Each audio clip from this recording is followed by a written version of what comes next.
will take you time, so don't lose my minutes, they're only mine. I got no moments to waste. Blue elephants, vanilla peach. Your life is based on make-believes. A glimpse of truth I do crave.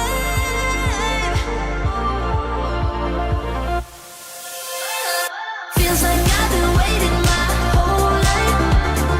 Feels like I've been waiting my whole life for a bit of realness in between lies. Took some time to realize I hate plastic.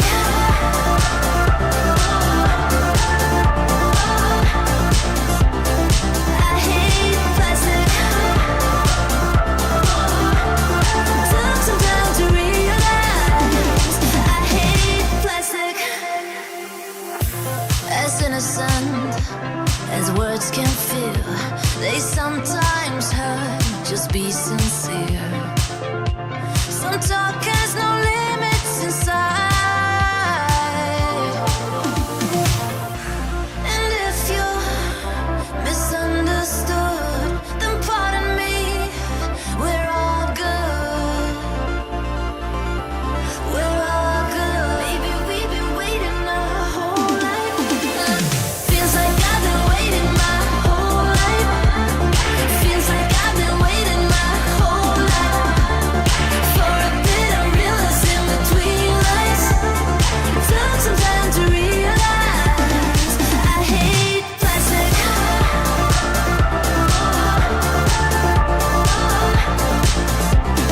I hate plastic. Took some time to realize bittersweet catastrophe. I leave it all behind me. If you didn't get it, it's a replace. I don't want more plastic.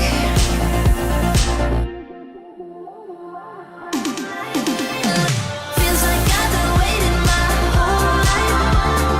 Feels like I've been waiting my whole life for a bit of realness in between lies. Took some time to realize I hate plastic.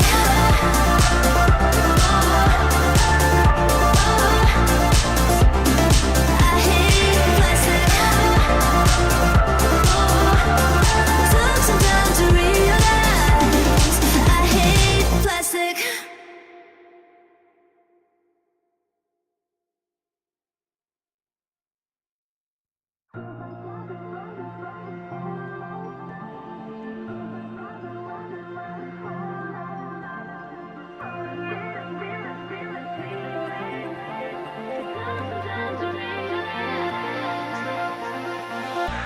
Living longer will take you time, so don't lose my minutes, they're only mine. I got no moments to waste. Blue elephants, vanilla peach. Your life is based on make-believes. A glimpse of truth I do crave. Feels like I've been waiting my whole life. Feels like I've been waiting my whole life for a bit of realness in between lies. Took some time to realize I hate plastic.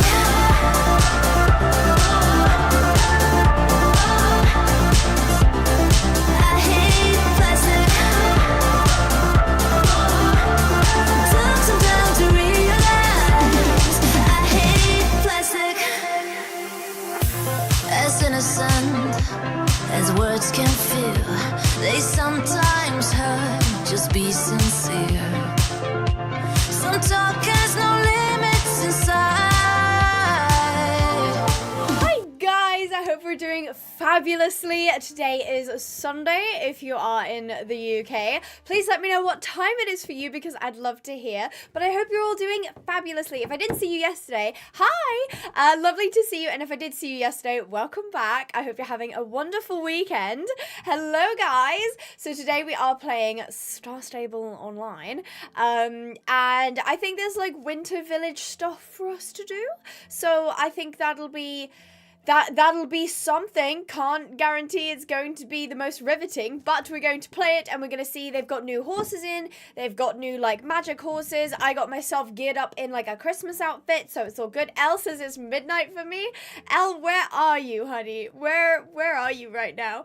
Sapphire says, hi, how are you? I'm doing fabulously, Sapphire. I'm not going to lie, actually, I'm quite tired. I went to bed very, very late last night and then we woke up early for the time that I went to bed, so I'm a little bit tired, but it's okay. I'm being supported by my one and only Coca-Cola. Now, I don't know if this was just me, but I did not know until, like, a year ago, maybe, that there was caffeine in Coca-Cola, because I didn't realize that, because, like, all the other brands, like Sprite and Pepsi and stuff, I don't think that there's actually caffeine in it. But my mum is a huge fan of Coca-Cola, so we only have, like, Coke in the house. So, yeah, it wasn't until I found out that there was caffeine in it, I was like, oh my gosh, I can use that. I can use that to be able to fuel my energy and do these streams. Coca-Cola Go, tell me about it, Elle. Yes, I did not know that. I did not know that. No, Skittle, not today. Not today, I don't think. I think I will try my best to get to the end. I don't think we'll run over today, though. There's still 4 hours of non-stop Abigail Pinehaven content, which we love to see. And Pepsi's not valid. Sorry to tell you that. It's 4:07, Leah. That sounds like you're in my time zone. That's awesome. I had lemon Coke the other day, and that was quite nice. Although I have to admit, I do like me some vanilla Coke. That's really nice. Dr. Pepper, why am I not surprised? Why am I not surprised Mr. Embodiment of ADHD likes Dr. Pepper? I don't like Dr. Pepper. I think it's too much. Pepsi flop, agreed, Al.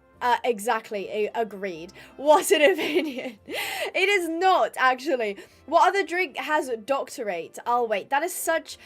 I don't even know what doctorate is. I'm gonna have to... Oh, has a doctorate. Oh my gosh. I'm so tired I can't read. I'm so tired I'm actually illiterate. Has a doctorate. That is a good point.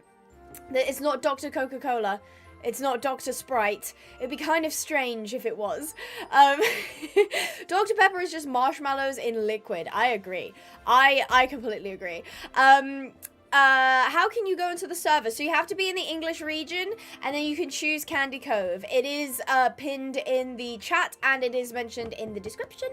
Yeah, exactly. I'm illiterate like Queasy. Yesterday's stream was so much fun, but if you can't tell, my voice is a little bit shot from it. I did a lot of yelling and laughing, yeah, I didn't get too much sleep, so I do apologize if I'm a little more mellowed out today. Then again, wait until the caffeine hits, and then I'll be, yeah, Star Stable. That's what I'm gonna be like. You like root beer. I like ginger ale. I think ginger ale is really nice. Big steppies. Oh, the fire alarm's going off. I'm so sorry if you can hear that. Yeah, the fire alarm is going off. There is no fire though. Ali, that's okay. My dad set off the fire alarm with his cooking. Everything's fine. There is no fire. I need to update on Star Stable, but I don't have enough space. That is the unfortunate nature of, especially games nowadays. I feel like all games nowadays are so humongous. They're so big. House burning down on stream. Live stream my house catching fire. No, don't worry. Can Daddy Gil share some of his cooking? I think he's making pizzas.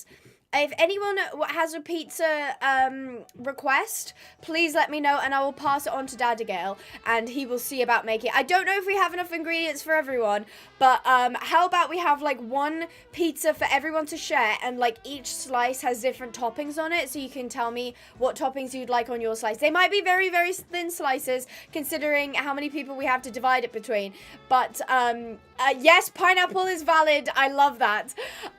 We love fire alarm ASMR that, like the gun ASMR. Yeah, like yesterday when they were doing the stories and it was just like shooting and yelling. Meatball pizza, cheese. I think he was making pizza. That is a good point, Kyle. He was making pizza, then he had to deal with the fire alarm. Ham and pineapple, good choice. I used to have that all the time, Sapphire. That was my favorite combo. Now I've already been like playing with it because Callister's in my lap, and I wanted to show you her because she's so pretty. She's a brick and mortar special run limited edition horse. So she is, I'm pretty sure, from what I know, she's not going to come back once she's out of stock. And I think we only have 5 of her left. So there isn't that many of her to grab. She's absolutely gorgeous. If you're a fan of big steppies or big sockies, this is your gal. She does have that like gorgeous little marking here, which is so cute. She's like so motherly. I think somebody said before when I showed her that like, oh, she's giving like mother of the herd, and I love that so much. She is so pretty. So she's brick and mortar, which means if you're in the US, you can't get her unless you go to a physical shop like Tractor Supply stores or I actually don't know where else would sell them. But you actually have to physically go there. They won't ship. Whereas we ship on pinehavenponies.co.uk. Obviously, we are based in the UK, so shipping can be a little bit pricey. But if you're having, like, if you're putting in a big order, it actually makes more sense because you don't have to actually go and drive to a location to pick her up. She's really nice, and we only have 5 in stock. Also, I will say, I mean, it's the 15th now. I would say if you're outside of the UK or mainland Europe, there might be a chance that if you were to place an order that it wouldn't come before Christmas. But who doesn't love a good New Year's gift? A New Year's gift for yourself. However, if you are in the UK, Ireland as well, or mainland Europe, you most likely will get it before Christmas if you order very soon. So exactly, do not mistake the .co.uk. We do ship internationally. Well remembered, Mystery Cave. I love that. There's never a wrong time for gifts. Absolutely. I keep thinking you're saying Rick and Morty. Like, why would you be saying there's a Rick and Morty prayer? Sorry, no, brick and mortar. And if you don't know, that means like a physical shop. So you can't just have an online shop. However, that isn't applicable in the UK because we asked. We were like, we allowed to sell it because we're not like a physical shop, and they were like, yeah, sure. So there we go. If you'd like to get yourself a brick and mortar exclusive, her name is Callister, if you didn't pick that up. She is Callister on the shop. So that's pinehavenponies.co.uk. It's linked down below. And if you didn't catch that, because I sometimes speak quite quickly, feel free to ask one of the mods. They'll be more than happy to send you the link. Rick and Morty X Braille would go so hard. Can you imagine, like, Rick turns himself into a horse? I bet it would look absolutely horrific, but Pickle Rick Pony, Vogue Chicken, we can never forget Vogue Chicken. We will be starting a new 100 Days in the new year, which I'm very much looking forward to. So let me just boot up Star Stable, because I'm actually in the main screen. So I'll let that boot up. But anyway, how is everybody's weekend going? Is everybody having a good time? Anything interesting happen over this weekend? Anyone got any plans for the rest of the day? I'd buy Pickle Rick Pony. Hello, Daisy. I hope you're doing well. I hope you're having a wonderful weekend and lead up to Christmas. I'm going to turn off my reshade. Now, I did edit my OBS to have a filter on it when I go onto the game. I'll show you. We'll go ahead and switch here. So it shouldn't be as, like, blue as what I'm seeing in the game. I've warm toned it just a little. Oh, there's people here. Oh my goodness. Hello, Azura Mist. You're basically always here. I love that. Kaylee Shadowgale, hello, and Susanna Castle Daughter. Lovely of you guys to wait for me. I love how these guys, these guys have been here before because they knew where I was going to be, because I'm always here. This is always where I start my streams, unless I for some reason logged off somewhere else. But this is always where I start. I see some pets. Is that like a little... I'm going to dismount to go see those pets. We've got like a kind of Yeti monster dude here. That's kind of... I think he belongs to someone. But is it? I think it might be Kaylee's. I'm not sure though. And there is a little doggy. Little doggy. Oh, look at that. They've got like the rainbow bandana on. Oh, they're so sweet. Little doggy. That's so cool. I actually was going to put a pet on my horse, but then I don't like how the saddle bag is on like one side and not the other. Also, look, my poor character's freezing. She does the whole animation of like, brrr. Oh, there we go. So this is, Susanna says the dog's mine. So that makes sense. I'm pretty sure actually, wait, is the Yeti? Oh, the Yeti! There you go. Okay, Susanna. So Susanna is the owner of the Yeti, and Kaylee is the owner of the dog. Okay, that's good to know, because of course they're across from each other, so that makes sense. Thank you, Laura. I dress up in a little bit more of a festive, as you can see, my character is very cold. More of a festive outfit today. Again, this is kind of like OG outfits that I've got here, but that is awesome. I do have the snow on. I don't know if maybe I'll have to switch that off at some point, but yes, the Yeti makes me feel uneasy. He is a little bit scary, isn't he? I'm so scared of the Yeti. I think it's terrifying. He's a little bit, oh, Sophie Bree's mother is here as well. Hello, Sophie. I do like your horse. Your horse is really pretty. Who else we got? Is Montana here to join us? Same as Lily. Lily Oking. Hello. I like your last name, Lily Oking. That's really pretty. And Montana Wolf Deep. I have to say you're very on brand, Montana, with your wolf-looking horse. Actually, that is a real wolf-looking horse, isn't it? I might be in the way of it a little bit, but there you go. You can kind of see it there. It's very fluffy. It's a very fluffy horse. Actually, can I see what type of horse that is? Or is it not going to let me inspect? Any minute now. Here we go. Oh, Hydron. That's who it is. I think it is one of the special horses. So that's really cool. That is really, really cool. Bye, Angel. Have a lovely rest of your evening if you don't make it back. Ew, I hate how it runs. I didn't see how the Yeti runs. How does he run? Hold on. I'll wait. Oh, yes, it does run on all fours. That is a little bit scary. Oh, my goodness, Kyle. Thank you so much for the 10 gifted memberships. Holy moly. Kyle was here yesterday also gifting memberships. They gifted 10 yesterday as well in 2 batches of 5. Who did it go to? It went to Singularity, Wolfie Yote, Blue Jaden, Sam Zert, Anna, It's Me, Heather, Pyralis, Elise, and Rebecca Franklin as well, and Pogo Man. That is incredible. Thank you so much, Kyle. Please make sure to thank people in the chat when they do gift memberships, because it goes to any random people who are watching the stream. So that is so sweet of Carl. That is their second, or I should say really third membership gift of the weekend, which is so nice. Thank you ever so much, Kyle. That is so sweet of you. And it of course does help the channel as well, which I'm forever grateful for. So is Jessamine here to join us as well? Jessamine on her very pretty horse. Is Amelie also here to join us? I think we're gathering more people. Oh, I like Azura that you've also got the same horse as me. We're unicorn buddies. Look at us. We look awesome. I do like this unicorn. As soon as it's like one of the only real unicorns in the game, and I really like it. Lily has got it looks like a ranch horse almost. Oh, and I do like the deer. I saw a lot of like a controversy about the deer horse because the horns are set behind the ears. Oh yeah, that's right. Susanna's got the carousel horse that we talked a little bit about in the Halloween stream, because that was one of the new horses when we were doing that. So that's really cool. And Amelie's got the classic frosty horse. I love how everybody's gone with a winter theme. That's really, really cool. How about we do, oh, hi! I see somebody who's watching the stream as well. That's awesome. How about we could do like a festive costume contest? How about that? So if you're on the server, if you want to grab your most festive Christmas outfit, hi Flickers, meow to you too. If you want to grab your most festive Christmas outfit, go and do that, and maybe we can have a bit of like a costume contest. But don't worry guys, there is no rush. There's no rush at all, because this stream is going to be 4 hours long. So we've got plenty of time to do things. Don't think that because I'm going to go do something now that you have to rush around and worry that you're going to lose me. Do not worry. We've got plenty of time for everything. No need to stress. So I do want to go to the Christmas village though.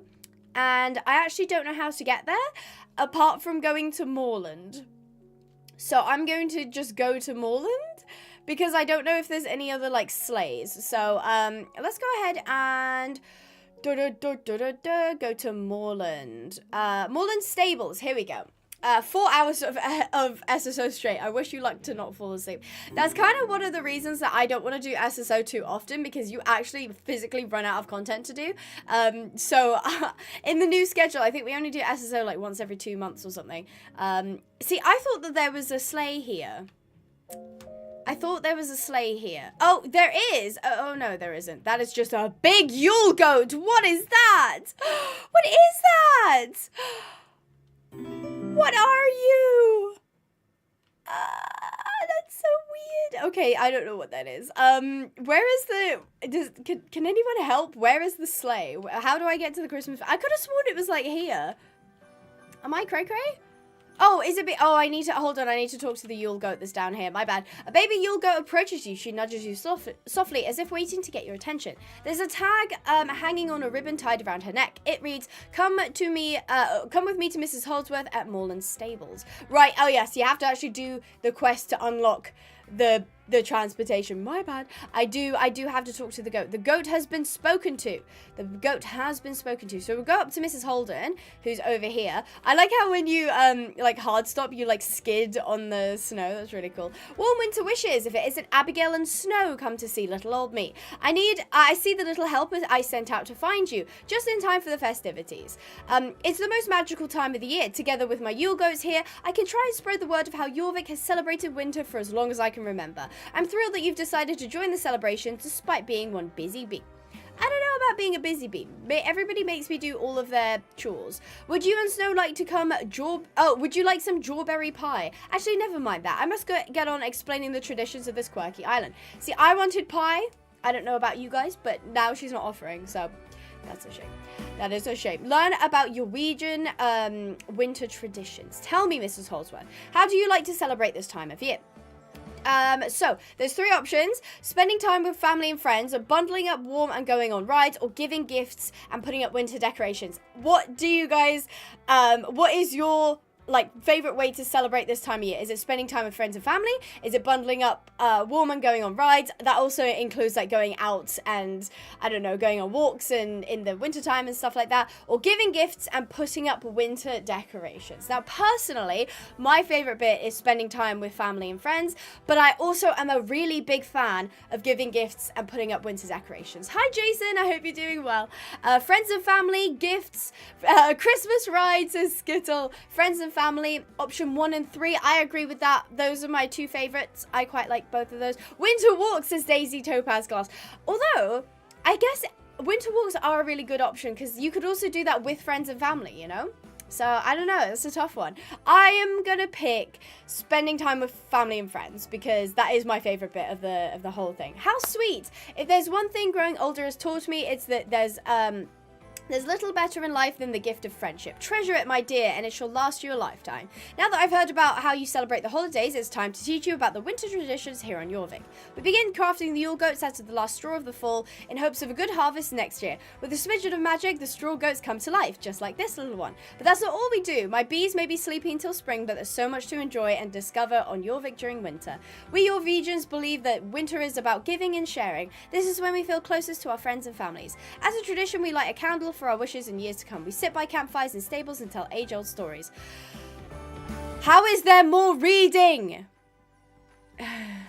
Okay, there we go. Okay, that's a lot of text to just sit and read. Keep your eyes on the sky, Abigail. See, I don't mind a bit of like reading, but it needs to be like more engaging than just like, we do this and we also do this and this is what we do. It's like, I need to give me some, like, you know what? I'll give it to them. The story about the Headless Horseman on Halloween was absolutely crazy. That was absolutely nuts. And it was actually a pretty well-crafted story. So I really enjoyed the Halloween story quests. If you want to experience more of our Jorvigian winter, there's a place filled with winter joy just waiting to be explored. We call it the Winter Village. It's inhabited by Caprans, and you might have come across them before. Some people mistake them for elves. They're excellent hosts, although sometimes a bit mischievous. Okay. Follow the Yule Goat to the winter sleigh. To get there, find the sleigh, speak to the Caprans. They will be sure to help you. I wish I could come along, but these knees aren't what they used to be. I'm perfectly content here with my sleepy bees. Little Yule Goat, why don't you take Abigail to the sleigh? Little Yule Goat bleats excitedly in agreement. Lovely. Okay, so we're going to follow the little guy. Although, I do actually already know where he's going, so I'm going to overtake. Bye, Slowpoke. I'm going this way. I know that it's right around the corner. Right here. Here is the sleigh. I knew this was here. The pony's really cute. Ah, Miss Holdsworth must have sent you here. Thanks, Yule Kid. I'll take it from here. Tell kind old Holdsworth I send my warmest regards. Me. The Yule Goat bleats farewell before bounding away. Did you like that Yule Goat impression? I thought it was quite good. This pony is so cute. This pony is adorable. I want a snow-covered pony. That's adorable. Are you ready? Are you ready to travel the Winter Village? It's a wonderful place where the spirit of winter is strong. Pardon me. Oh gosh, I've got a tickle in my throat now. That should fix it. Travel to the Winter Village. Yes, absolutely. Let's go have the spirit of Christmas and winter and holidays and all of that fun stuff. I love the Yule Goat impression. Thank you. She would not stop talking, says Sapphire. Sapphire is also... Look at Azora. Oh my goodness. She's the Ice Queen. Oh, wow. Azora, you look fantastic. She looks like the Ice Queen. Have you guys seen Narnia? That's who she reminds me of, the like Ice Queen in that. I mean, she's got the crown, she's got the magical unicorn, she's got the white fox. She looks amazing. Wow. Absolutely gorgeous. Oh, and I love the little Rudolph. Actually, that's the same one I've got on. I've also got on like a Rudolph reindeer like mask thing. Oh, you look amazing, Azora. 10 out of 10. I'm so jealous. Sandy, are you hiding again? Oh no. Sandy, we have to, that's going to be our next mission, guys, is we have to find the Dark Fall. We need to, actually, what's your name in on the English server, Sandy? Is it, oh gosh, there goes the Yule Goat again. Is it Sandy? It's Sandy something. I just can't. Is it something Sandy Nightfall or something? I need to know your name because then I'll be able to recognize you. We're on the lookout for Sandy Darkfall, okay? We're on the lookout. This is not the US server. This is a UK server. Sam Darkhall. That was it. Sam Darkhall. That's who we're looking for. If you see a mysterious Sam Darkhall, you found the person we're looking for. Welcome to the Winter Village. Hi, Crumble. I'm not really interested in what you've got to say. Take a tour of the Winter Village. Okay, so it's going to basically make me run around. We're going to go down the slide. Whee! Whee! Oh my goodness, look at all this. This is very much like the Winter Village I do remember. I don't think they've changed too much. The server is pinned in the message. Crumble makes my crumble cookies. That's adorable. I am on Candy Cove. You are correct. Oh, wow. Look at this horse. This is one of the new ones. This is Sam Northgarden. This is not Sam Darkhall. This is not who we're looking for. But I do like this horse, especially with the bridle. The bridle makes it look like a kind of deer unicorn thing. Julia, you're the one on the Yule Goat. Julia, where did you get that Yule Goat? It's kind of creeping me out. I'm not gonna lie. Julia, that's very much hashtag scaring me. You can get SSO on mobile and PC, but it does. I think it's free until like level 5, and then past that point, it is a little bit more expensive. So this is the green screen area. Picture it, the best way to record your memories is with photographs. So we installed a photo booth in the village. See, I always quite liked these like green screens, except I wish that there was an actual like green screen mode so that you can like take like videos of the, look, they've got a moose now. Luna's got a moose. Luna, where'd you get the moose from? I don't think you're supposed to be riding one of those. It's huge, though. It's literally humongous. Oh, my word. Mooses? Meese? Meeses? Meese like geese? I don't know. But yeah, I wish that they had like a big enough green screen to be able to take videos. Look at the... So we've got some magical horses here. I had to run around, you guys. Did some people find Sandy? Dun, dun, dun. Dun, dun, dun. Hi! You can play it on PC. Yes, you can. It's Moose's. I think it should be Me's, though. I completely agree. So, yeah, we've got Snow Dancer. Oh, gosh. Wow, that was a very aggressive spin right there. So, this is Snow Dancer. This is on the... Oh, God. Yeah, the sensitivity on this thing is crazy. This is on the Arabian model, which is quite nice. They're very, like... I don't know if they give winter... To me, they give more, like, I mean, I guess that's kind of penguin-inspired, isn't it? And I guess this one's kind of penguin-inspired as well. I don't know, they're not really giving winter, though. I don't know, I'm getting more kind of carnival. It'd be cool setting in the photo mode, yes, to have, like, an actual green screen mode. That would be really cool. I'm getting dizzy. I'm so sorry, Henry. I am so terribly sorry. We're still looking for Sandy. Keep your eye out for Miss Sam Darkhall. I'm gonna have a quick look around here and see if maybe I can spot her. Oh, there's someone else on a bear. Somebody is riding a bear. Oh, no, that's Jessamine. Is that Jessamine? Is that how you say your name? Yes, Jessamine. I got it right. Jessamine is on a bear. That is hilarious. I did not know that you could ride like all of these other animals. I saw someone else on a bear as well. That's so funny. I actually don't know where you like get the bears and stuff from. I don't know if it costs tokens maybe. Oh gosh, I'm not allowed in the village. Right, round I come. And oh, we'll have to check out some of these. There it is. There's the snow pony. Need a quick outfit change or swap out some tag? The storage area provides access to your wardrobe. Got it. Yeah, here we go. This looks like snowy pony. Snowy pony. We love snow pony. Actually, I really like their like crown thing. That looks really cool. I think the horses are meant to represent the things like you put on a Christmas. Oh, like ornaments, like baubles. That's cool. I do like that. I do like that they're getting more like creative with some of the horses. But yeah. Oh, it's completely free. Yes. That's amazing. I will definitely have to go pick one up. Hi, somebody's yelling my name. Let's go over here. I think this is where you can get some more, yeah, some like fashion and whatnot. Let's see what they've got. Because I saw that they were selling like star coin packs with old like outfits that you used to be able to get, which is interesting. Oh, I do kind of like this, like it almost looks like a gingerbread kind of jumper. That is kind of cute. I do like that. Oh, back we go. Oh my gosh, that moose is so cool. That moose is really, really cool. I still haven't spotted Sandy. She's been very careful. She's been very, very careful to avoid me. Hi, Elsa. Oh, Elsa's horse is really nice. That's actually one of the gingerbread horses. I think I have that one on my American account. That is a really, really nice, it's like a gingerbread looking horse. Or is it this one? I can't remember. I actually cannot remember. Okay, I'm not moving anymore. Okay, Sandy has found her spot. Now to find Sandy. I'm like, if I was Sandy, where would I hide? Where would I hide? Oh, I really like that horse. That horse is really pretty. It's like a flaxen chestnut. Pretty. Oh, I was in the way of it the whole time. Sorry. Flaxen chestnut. This one. Hattie Young Rain had the flaxen chestnut I was looking at. So pretty. So, let's see where Miss Darkhall might be.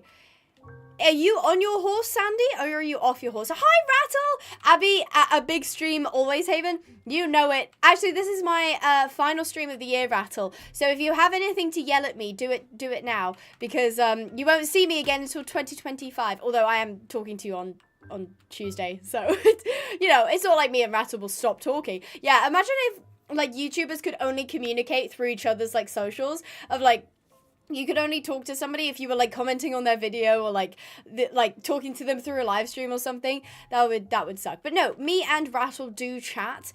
Usually yell at each other about different things, which is always quite it's riveting if I do say so myself. Always quite enjoy it. I am in the Winter Village, sort of. I'm off my horse. Interesting. Kyle says sort of ? Question mark. First clue. Horses are my best friend. Okay, if horses are Sandy's best friend, I reckon she'd be around maybe the winter horses. What do you guys think? I like this treasure hunt. I do like this treasure hunt. We are on a treasure hunt for Sam Darkhall. Oh, I do really like this pony. This pony's really cute. It's like snowy. What's the, can I see the, boop? Yeah, so this is the non-magic coat, and this is the magic coat, which is kind of a cop-out. Like, usually yeah, that kind of sucks. It's like, it's the same coat with just a sheen of snow on it. I mean, it's cute, but, like, that as, like, a whole magic horse is kind of lame. I do like this deer horse, though. The deer horse is really cute. Fancy, as I should say. Right. Am I warm or cold? My sister Sophia is watching with me, and she would like a shout out. Shout out to Sapphire Jarvis's sister, Sophia. I hope you're both having a wonderful Sunday. And in case I don't get to speak to you again, have a wonderful Christmas and a very happy New Year. I am getting distracted by pretty horses as usual. At Abigail Pinehaven, focus. I'm sorry, I'm not locked in, guys. I need to lock in. I can't eat at the same time. I'm laughing so hard. Am I in the right area, Sandy? Am I warm? Am I cold? You're gonna have to tell me. Am I getting hotter, colder? Am I just completely in the wrong area? Oh, there's a deer! Julia's on a deer. That's so cute. That is adorable. Oh, that's so cute. Hi, Abby. It's me, your bestie. Hello. You got this. Keep going, girl. Thank you, Star Stable Lover Forever. I really appreciate that. It's warm and cozy. Okay. She said it's warm and cozy. Is she maybe... Because I'm seeing stables over here, so I'm like, is she in the stables somewhere? Oh, I'm supposed to be over here anyway for my little tour, which I have just completed. But if I was Sandy and horses are her best friend, and she said warm and cozy, so I'm like, is she maybe in a warm and cozy stall? Maybe? Perhaps? Now I'm freezing. Okay, so we got further away from where we're supposed to be. Let's see. She's in the cabin. Can you even go into the cabin? I don't think you can go into most of them, but so she said we were warm over here, which means she's not over in the stables, but somewhere here-ish. Again, it could be ish. It's not set in stone. Oh, is someone maybe over here? No. Am I warmer? Am I colder? Is this, am I closer? She said horses are my best friend. I'm a goddess. I can't do anything. Cove. Let's see. This isn't you, Sandy, is it? No, that's Mira. I have a little squad following me. I love that. Where are we going now? Oh, someone's got the Yeti. The Yeti. Oh, here we go. We can change our horse here. Should we pick Sven, Ron, Fowl, Ursa the bear, or this massive Bok? Can we also turn into Todd? That would be so funny if, oh my god, no, they had such an opportunity to do the funniest thing. That if you press E on Todd, that you're like on his shoulders. That would actually be hilarious. I can't believe they didn't choose to do that. I can't even talk to Todd. That is so upsetting. No, I totally would have picked Todd. That's so funny. Ron, Ursa, Fal's cute. I think I might do Ron, because then we get like a big... oh, I can't talk to them. Oh, I'm not allowed to. That sucks. Let me really quickly go over here. Oh, look at the penguins. That's so cute. Let me go back over here, and I'll go do the quest, and maybe when I come back over, I'll be able to find Sandy. Don't worry, Sandy. I have not forgotten about you. I will come hunting in uno spemento. I had the exact same thoughts. Ron.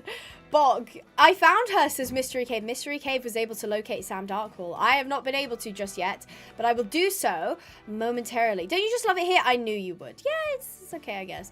As windy, yada yada. Okay, so I've just got to do like a bunch of quests, and they're basically saying that there's more stuff to go. Oh, was this a quest that I had to do? Have a look around near Moreland Championship Hub to see if you can find Juniper. Okay, I'll just queue the quests. Why not? Because I might end up running into them as I'm going around. Oh, Abby's terrible at hide and seek. I know, I'm trying to multitask. That's what I'm doing.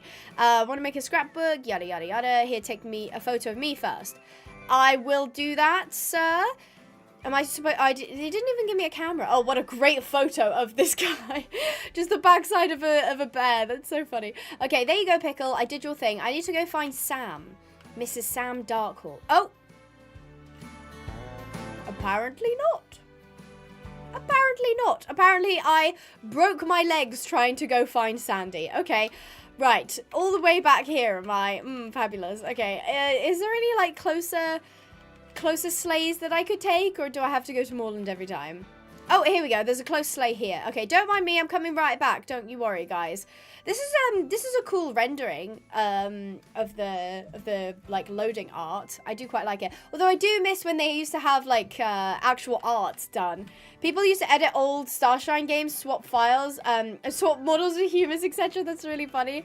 Oh my gosh, that was such a good like chance for them to like have utilized that. You know, made a cultural reference. Right, so let's have a look for Sam Darkle. Now, am I hot or cold here, Sandy? I feel like she said she was gonna stop moving while I was in this area, which makes me think she might be round here. Anetta's gonna go check round the back. So is Azura. We're gonna check back around here, guys. I'm not seeing Sandy. Ooh, what a big jump! I made it though. I'm not seeing Sandy as of yet. Has anyone else found her? I've not moved at all, says Sandy. Second clue, you went past me multiple times. I'm definitely horse crazy. Okay, that tells me she most likely is up here because she said horse crazy and I went past her many, many times. And there's horses up here. Oh, is this a snowflake I can pick up? Oh, cool. Okay, Sandy? She's horse crazy. Does that mean she's standing inside one of the horses, maybe? Let me see. If I was Miss Sam Darkle, where would I be? Oh, I seem to have located Sam Darkle. Get found. Hello, Sandy. How are you? Nice to see you. I'm so pleased I found you because otherwise I would have been running around for absolutely ages. But those clues were very good. Those clues were very, very, very good. Thank you for basically getting together a hide and seek game for Sam Darkle. That was amazing. Well done. Amazing. Incredible. Abby, I'm just going to say you're freezing. Am I freezing for anyone else, or am I okay? I found you, Sandy, says Spark. Spark found Sandy without my help. Well done. Finally, says Kyle. Hello. What's your favourite horse breed? It's definitely an Arabian. Now, I'm kind of hoping, can we speak to the guy over here to get me a cool mount, or am I just going to ride this pretty epic unicorn? Oh, I can talk to him now, which is fun. Hi, Todd. Hello, Abigail. There's some animals here who'd love to meet you. Talk to the ranger about the animals. Are you interested in learning a bit about Growl? What's that, Ursa? The elves are kidnapping. Oh, are kidnapping the little Arctic foxes? They're kidnapping them? They're so fluffy. Oh no, this is bad. The elves are experiencing a criminal reaction to the cuteness overload. They're exhibiting a very low ability to control themselves under the powerful urge to kidnap a fox for a little pet. We need to get those little Arctic foxes back to their mamas and papas. Bleat. What's that, Val? You wish to help? Abigail, the animals are inviting you to ride on their backs to rescue, for a rescue mission. They can carry you swiftly in pursuit of the kidnappers. Go ahead, hop on. Who do we pick, guys? Who do we pick? So we've got Bok, the massive Yule goat. We've got Ursa the bear. We've got Fal, who's the little deer here. We've got Ron, who's like the bigger stag. And then Sven, who's the big old moose. Who do we choose? Let's see. Lewis and Skittle spotted me early on with the horse that was standing. Oh, yeah. There was a horse standing on the side. Oh, no. Stream's all good? Awesome. Abby, can I go? And Bok. Are you asking me permission to leave? Of course you can. Of course you can leave. Ron, Sven. I think, okay, we'll do Sven because he's like the big, oh my goodness. Oh my word. He is a big reindeer. He is a big reindeer. Oh, or moose. Sorry, he's not a reindeer. He's a moose. We're going to get a big moose. Hi, Sandy. I'm about to knock you over on my massive moose. Your tiny little deer horse stands no chance. Save the Arctic fox kits by bumping into the elves. Okay, so we've got to go this way. Can I not? Oh, am I stuck at a trot? Surely at a trot, I actually would have been better off just using my, oh, there's a little gnome. Oh, no, that's not mine. Is it? It is! There's a gnome man! Okay, I've got a little gnome guy behind me now. That's interesting. Let's go over this way. I was gonna say, I'm pretty sure it would be quicker on my horse, surely. Oh, like there's a little snowflake over here that I can collect. Nyum. Nyum. Okay, I'm trying to save the Arctic foxes, and I gotta, like, basically run over the, like, elf-looking guys. The little gremlins. Here, boing. There we go. We've got 5 of them to save. I feel a bit bad. Like, I'm actually knocking these elves off of their feet. Like, jabonk. I feel kind of bad. Don't forget to get the daily points with the Winter Trailblazer. Aha. Trailblazer. Oh, got loads of rewards. Oh, that's cool. Claim daily points. Claim all rewards. There we go. Okay, thanks for the heads up, Sandy. Really appreciate that. Right, so I think we've saved all of the kits. And look at them penguins. They're penguins. Why is this dude following me? I didn't ask you to follow me, you little guy. You look kind of strange. I'm actually being he's in pursuit of me. I don't know how to feel about that. Okay, take me back to safety, Moose. Take me back to safety. What's more Christmassy than trampling elves? Good job, SSO. Whack them, says Sapphire. I found out you can drift on the ice by going a gallop and then going into a trot while turning and then go back into a gallop. Wow, sounds like you found a cool game mechanic that I probably am not. Yeah, I don't have the skill to participate in. I'll give it a go. Boing. But first we have to return here to say that we did the stuff with the Arctic elves. Oh, there is a championship. Should we do that? Why not? We should do the championship. So that's all completed. So I think once per day we can like change, yeah, or maybe we can just freely change. Look at the bear. The bear is like the worst one to ride. He's so small. Oh, I feel really bad. This poor bear is tiny. Oh my gosh, and he does not control very well. How do I give him the bear back? Because I don't want him anymore. There we go. Yay! Okay, we're back on our pony. Oh, I gotta level up my horse as well. So much happening. So much going on. So much to do. I forgot I had to do these things on this account as well. Trying to game SO on 4 accounts this season. That is crazy. I don't know how you have the patience for that. I do not know how you have the patience for that. But you know what? I can appreciate it. I really, really can. So in 15 minutes, which is at 5, we will be going to the championship. So I'm thinking before that, while we've got time, how about we do our little outfit competition? How about that? So if you're in Star Stable with me, if you want to grab, I think there's like a wardrobe over here. If you want to grab your best Christmas/winter outfit, it can be themed. So if you want to be like I don't know, like a Christmas character, like you want to, I don't know if you could do the Grinch. You could do like the Home Alone kid. There's loads of stuff you could do. If you want to dress up as an actual character, go for it. I think my Christmas outfit is actually pretty good. I'm just going for general, like, festive. I don't think I'm an actual character. Now, please bear in mind that they updated the wardrobe, and now all of my stuff looks like this. And I can't be bothered to fix it, because honestly, I do take pride in organization, but only when I feel like I have the organization tools to do so. Whereas with this game, I feel like they redesigned the wardrobe quite badly in the fact of, like, it didn't really give us, like, what we wanted. And I mean, there's a search bar, but, like, I would have to know the name of the item that I'm searching. I can't say, like, blue trousers, for instance. Like, I can't find all of my blue trousers, which I don't know why they did. I mean, actually, can you? Oh, no, you can just search by, like, type, and that's it. Okay, that kind of sucks. So yeah, I can't be bothered to rearrange my wardrobe. So feel free to construct your best Christmas outfit. I'm looking for ingenuity. I'm looking for being fun. I'm looking for something that'll stand out from the crowd. I'll give you guys the next 3 minutes. Ding, ding, ding, ding, ding. 3 minutes to make your outfit. And we'll go somewhere where we can all line up and have a look at all the outfits. And we can decide on a winner of the outfits. And that, of course, be down to the chat. Because chat rules overall. Hi, Annie. I hope you're doing well. Bye. I have to go, says Horsey Girl. Have a lovely rest of your weekend. And have a Happy New Year and a Merry Christmas if I don't get to see you again. I'm also sad because they changed the pet UI. They did?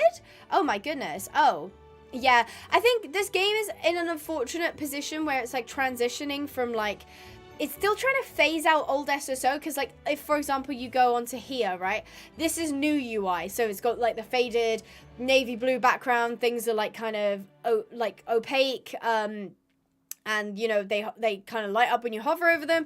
But then if you actually click on the horse, this is old Star Stable UI with the, you know, blue. I prefer this design of UI. I think it's iconic. It's the same reason that my face cam border is like the same, because I think that that's way more iconic than just this, like, I don't know, like shallow sort of overlay. I don't think that this is particularly good looking. I do quite like the Trailblazer track UI. I think it's nicely modern while still holding like the same sort of Star Stable-esque look on it, which I do really, really like. But yeah, it's just like there's a lot of stuff in Star Stable where they haven't seemed to have decided on like a coherent theme of it. So everything sort of looks like sort of jumbled together, which does kind of suck. So I do agree that the light blue is a lot better. Hey, Abby, do you think maybe you could join the US server at the end of the live? Possibly. I wouldn't say wait around for it, just in case I don't end up getting round to it. But if we do have time and I've kind of run out of things to do on the UK server, I might pop over to the US server. But I won't promise anything, just in case. Sadly, it looks like more like a mobile UI nowadays. That's one of the reasons that I think Star Stable will never graphically be really, really advanced, because now that they've expanded to mobile, it means that they will always be restricted by mobile like capacity and mobile capabilities. So it means that Star Stable most likely will never come away from this cartoony sort of look, which I quite like the cartoony look when it's coherent. When it's not coherent and you have some stuff that looks like weirdly realistic and then other things that look cartoony, that's when I kind of am like, meh. Hi, Sandy. You look great on your reindeer horse, though. I see you've got one of the new ones. I do like your granny outfit as well. It looks very cozy, very warm. So, that is time up for your outfit making. This is ding, ding, ding. We shall go. Where should we go? Should we go? I need a little bit of space. I need some space to be able to see everybody. So, how about we just pop under here? Yeah, this is a cool backdrop. We can just pop under here.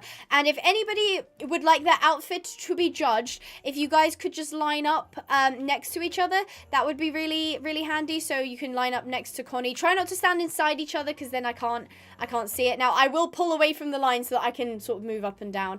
So if you guys could just form a line across here, try not to stand in front of each other. Don't worry about being in the middle, because I'll be walking up and down to see everybody's outfits. So there's no worry if you're on one of the ends. I will come to you. It might even come to you first if you're on the ends.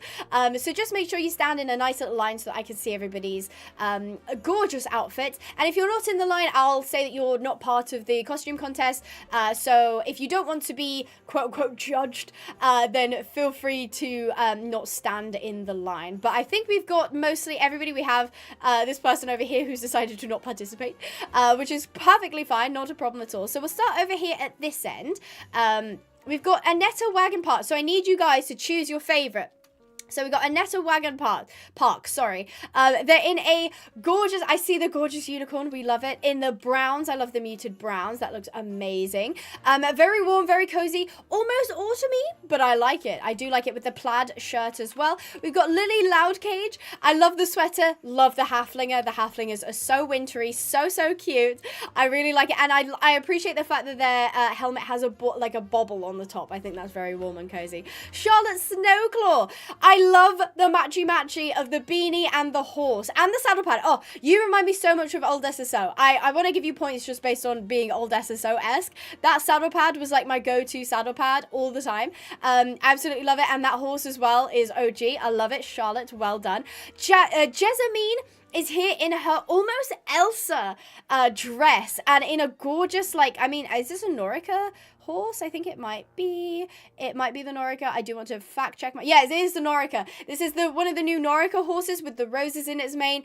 It looks absolutely fantastic. I love the snow foxes. Oh no, that's not a fox, that's an owl. I love the owl as well. It looks amazing. Very warm and cozy, very Elsa-esque. Now Azura caught my eye as soon as she pulled up. I love, it's giving Ice Queen. It's giving Queen of the Snow. I absolutely love Azura's outfit. I think she looks impeccable. Absolutely 10 out of 10. Love Azura's outfit. Then we have Connie. Connie has brought the bear with her. Connie, I think, is going as an elf. Now, I might be wrong. But Connie has got the green sort of outfit on with a very cozy. Oh, you're a royal green elf. There we go. We got confirmation. This is a royal green elf, which I do love. And I love the fact that you're on the bear as well. It's a little bit of a twist. I love that. Corinne Zebra Knight is here on a snowy pony. I love the fact that you've got the Christmas jumper on, the Christmas hat, and a horse mask as well. You are the coziest little horse. You can also, you guys can get pictures once I've stood still, so we'll go to the championship, and that's where you can take some photos, so do not worry. Eden is on with the Santa hat, which I absolutely adore. Looking very warm, very cozy. Love their horse as well. Their horse is so pretty. I kind of want that one. So sweet. Christmas! I love that. I love the energy, and I love the green polo wraps as well. They look amazing. Kaylee in a very warm jumper with the Santa hat on as well. I'm loving all the Santa hats. It's so good. On the reindeer horse as well. Looking absolutely fantastic. Montana has brought the fluffiest little goat horse. I can't remember what the theming of this horse is, but originally I thought it was a wolf, but that's why I'm going to give points, because it kind of goes with Montana's name. They've gone with Festive Yule. Absolutely love that. You look impeccable. I love your outfit. Sam Darkfall, aka Sandy Darkfall, is in a very granny Christmas, almost gingerbread-esque outfit. I absolutely love it. It is a reindeer-esque. Very cute, very cozy. And I like your glasses as well. Your glasses look very nice. Luna is on with the, this is actually the first horse I ever bought in Star Stable, was this pony, so I love it. I love the little Yule goat on the saddlebag as well. They've got a horse mask on as well. I love their big brown coat. They look very cozy. And the OG kind of leg wraps, they look amazing. Lily has pulled out of the line. But Lily was looking amazing in the reindeer outfit. Very brown themed. I love it. Very warm. And I do like their horse as well. Their horse is very cute. Ava Longward with a pony. You look like you're about to do, oh, your snowman. Oh, that's so sweet. That is so sweet. So Ava's gone with a snowman theme. I love the pony, little jumping pony. That is adorable. And I love the maroon like purple look. Really nice. Very much suits you. Adriana Pure Street on an OG. We love the starter horses here. The starter horses look amazing. I love the greens. I love the little ribbon as well. Very frosty ribbon. You look absolutely fantastic. So who do you guys think won the costume competition? I think everybody here looks absolutely spectacular. I do really like Charlotte's matchy. Same with Jessamine. I did not miss you. Oh, did I miss you, Susanna? Maybe you were standing somewhere else. But there we go. Susanna is also in on a Perlino. The Perlino looks very nice. Don't worry, I'm here now. I love the warm toned browns and reds. I love the beanie matching the saddle pad as well. And I love the boots. We love a good matchy boots. You've done very well to color palette this look. I really do like it. Azura Mistjoy is my vote. Erin says Eden Iceberg. Henry says Jessamine. May says the Elsa one. Azura says Ada. The last one says Sapphire. Ava Longward. I love it. So I forgot her name. Sapphire. You like Adriana, or was it the person on the Cremello who was Susanna? Montana is my vote, says Mystery. I love the fact that everybody's gone for someone different, but I do believe Azura might have won on that one, because she does look very cohesive. I love that it's a character outfit, and I love how much she stood out to me as soon as I looked over. We do love Sandy's outfit as well. We love Sandy's cozy grandma outfit. Very cute. Amazing. Well done. So we shall head to where is this? Valedale. Okay, we do have to head to Valedale. Can I get out?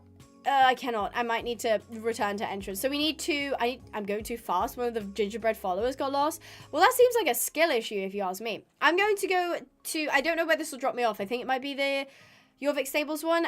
I will just trailer to editor Valedale, and we will do that championship, so that should be a nice bit of fun. I do like these ponies in the field. They look so cute, although that's such like an old model of the foal. I don't know, maybe if they've improved it a little bit, but I remember when they added like foal models in the game, everyone was like, oh, they're gonna add foals in Star Stable and breeding and and I think they were at one point, but then it ended up being scrapped, probably due to the engine, which I'm not surprised about. I feel like we might be hearing that a lot in the coming years if they don't get that sorted out, which is a shame. Yes, and make sure that you like the stream, as it does help me out, and push the stream further so that more people can enjoy it. And while you're down there, consider subscribing, because it does help the channel out. And if you turn on the bell notifications, you won't be able to miss, you forcibly won't be able to miss any of my streams or my videos. I will force you to come to my streams and watch all my videos. No, but you will be notified when I post, so that you don't miss your horsey, or your dose of horsey content, as I should say. Now I love how the river freezes over at winter. Also, God, this is so blue. This is violently blue. This is violently blue. Where is the beginning of the... Oh, it's over here. Okay, people were going the right way. I'm not completely well-versed in the redesign of a lot of the areas of this map. So, where do I speak? Oh, 40 seconds! Would you look at that? We did not have a lot of time at all. So, the sort of Rory. Hi, Rory. Let me in the race. Yes. I remember the first time I came across the Fort Pincers Championship. I was, like... 13, I think, and I didn't understand that you had to like talk to the championship guy. I think I either ran out of time or just didn't like click accept, and so I just stood at the starting line with everybody else, and then when I saw everybody else start running, I just ran with them. I wasn't even actually running the race, but memories, back when I had my childhood innocence, and now I just complain about this game, which is so sad. But I am in this competition, I'm pretty sure, which was nice. This champ is one of the harder ones. Okay, I'm not expecting to win, but I do want to at least finish it. I don't want to be DQ'd, if you will. I don't want to be disqualified. So, we have to wait for the competition groups to be created. Definitely not just copying it from the description. That's a new one. You upgrade. Yeah, it literally is copied from the description as well. We're trying to get Lewis to use emojis because they look nicer in the chat, rather than him just like yelling the fact at somebody. You know, when you add emojis, it's like, oh, it's cute and pretty. Mabel's very, very good at having the pretty messages, and Lewis is good at quickly putting the messages in. Oh, here we go. We're going. I think we're group 1. Oh, there's 1 out of 1. There's only one group. Okay. We don't have a particularly high level horse, and my horse is sad, so we will be overtaken quite a bit. But I'm just here for the ride. I'm just here to have fun. No stress, no pressure. Although I do feel a little bit pressured right now. I'm not gonna lie to you guys. Oh, and it's raining. It is raining along with the snow. Is this like a special race because the ice is there, because the river is like iced over? Because if so, that's actually really cool. I'll give them props for that. Oh, through the leaves. Oh yes, the leaves are purple, question mark? They look like confetti. Okay, through we go. Oh, this is nice. I do have to admit, the water here looks really pretty. What was that? Oh my gosh. Okay, that was a lot faster than I thought I was going to go. Okay, through the snow. Through the snow we go. Okay, right, up through the tree trunk. This is interesting. Oh my gosh, okay, I got shot through the tree trunk. Oh wow. The problem is I can't see where the boosty bits are, so I don't know when I'm going to go really, really fast. Look at the deer. Okay, don't hit me though, deer. Okay, why is there a moving tree trunk? Okay, it's fine. I jumped it. We're clear. We're in the clear. Why am I sliding sideways? What? I don't actually completely know. Is this supposed to be like a rainstorm? Hence the falling like branches and stuff. Is it supposed to be like it? But like here. Oh no, because I guess this is. Oh, hello. Oh, wow, there's already people around the corner. Okay, no worries. We're still making good progress. Nora, are you trying to distract me? Nora, thank you so much for the 43 months. Bloody hell, that is a very long time. Thank you ever so much for the 43 months. I greatly and deeply appreciate your support. I love talking with you. You're an amazing person. And as Nora says, hey, Abby, congratulations on 2024. Excited for 2025. As am I. I hope that you have a fabulous 2025, Nora. You've been doing so much exciting things with real horses. Nora's one of them that managed to break out into the real horse world, which I love for her. She's been working with real horses and minis, which is so cool, showing miniature horses, and riding in a true Red Dead Western fashion, which I absolutely adore. So, very, very happy 2025 to you too, Nora, and happy Christmas if you do celebrate it, and I hope that 2024 has been good for you, and if in any way it hasn't, I hope 2025 will be even better.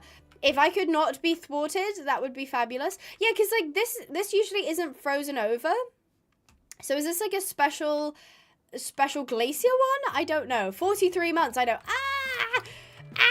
Okay, I've not done so well. I've got 40 seconds to get to the end. I just didn't want to be DQ'd. That's all I wanted. Although I do think we'll make it. Now, oh my gosh, Sandy came third. Well done, Sandy. That's amazing. I came 16th. 16th. Who's excited for 2025? Elle says me. I am. Chocolate Teapot says it's been awful. Hoping 2025 will be better. Fingers crossed for you, my lovely. So sorry to hear that this year hasn't been great. As I said, though, when years are difficult, the best way to look at it as you do the most personal growth and you do the most personal learning when you're uncomfortable, when you're in not great situations. So you've probably grown and learnt so much over this last year that I fingers crossed for you 2025 will be better. But try your best to stay positive and you can get through it. I do believe in you. So 2 victory points earned. I have no idea what that is, but I did come 16th. Well done, Sandy, for getting third though. That was very, very cool. Well done, guys. Really like that. There is a quest here. Rory, hello. Oh, I seem to be gyrating a little bit. Helmet, check your safety. Yeah. Meet Rory and learn about the championship. No, I'm not going to. I'm going back to the Winter Village because it's slightly less aggressive on my eyes when I'm in there. So, does anybody know where the sleigh is in Valedale?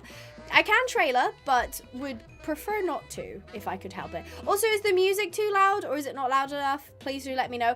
Music is so fiddly for me because I play it through Spotify, and so I'm always like fiddling with the levels. So even if I get it right one stream, I'll watch another stream back and be like, oh no, that was like too loud or too quiet or whatever it was. So feel free to give me feedback if you think it's... Oh, I went past it. Back I go. U-turn. Oh, right. They added championship ranks again. There's championship ranks? Okay. Oh, there it is. Thank you so much for your guidance, guys. Really appreciate it. Back we go to the Winter Village. Woo! The sleigh flies through the sky. Awesome. Oh, that's cute. We're out now and we're going to my grandparents. Have a very, very lovely evening with your grandparents, Skittle. And I hope they have a very Merry Christmas as well. Here we are. We are here back in the Winter Village. The graphics are much nicer in here. They've really balked the snow in the overworld, if you will. Which is such a shame because they did really well on like the snow compacting and stuff. But the actual graphics itself is a bit aggressive. Ice skates. Okay, so this is the race, I think. Let's do the race. So we get 300 XP for this, which is fabulous. Love to hear it. I have to go consume some food. Have a great stream. You can't convince me that Lily is not a robot. Who says I'm going to go consume some food? Lily is absolutely a robot pretending to be a person. But enjoy consuming your fuel, Lily. Like there's a little like chocolate thing. A gingerbread. Sorry, gingerbread man thing. I don't know where I'm supposed to put them. Okay, I've got 2 now. Where am I going? Oh, I'm going to fail this race because I was distracted. No, I'm going to fail the race because I was distracted. Oh, I won't make it. Will I? No, I won't make it. Oh, I almost got it. No. No, I'm going to have to start over. And then I lost the followers as well. SMH. Abby, what's your favorite color? My favorite color is pink. What is you guys' favorite color and why? Why do you think your favorite color is that color? My personally is pink. I really like the color. That probably stems from being obviously growing up as a girl. Then a lot of pink things are sort of like shoved down your throat in a way, like everything is pink. All the Barbies are pink. I wasn't supposed to see that. All the Barbies are pink. Oh, hello, there's a sleigh. All the toys you get are pink and you're told like, oh, pink is a girl's color.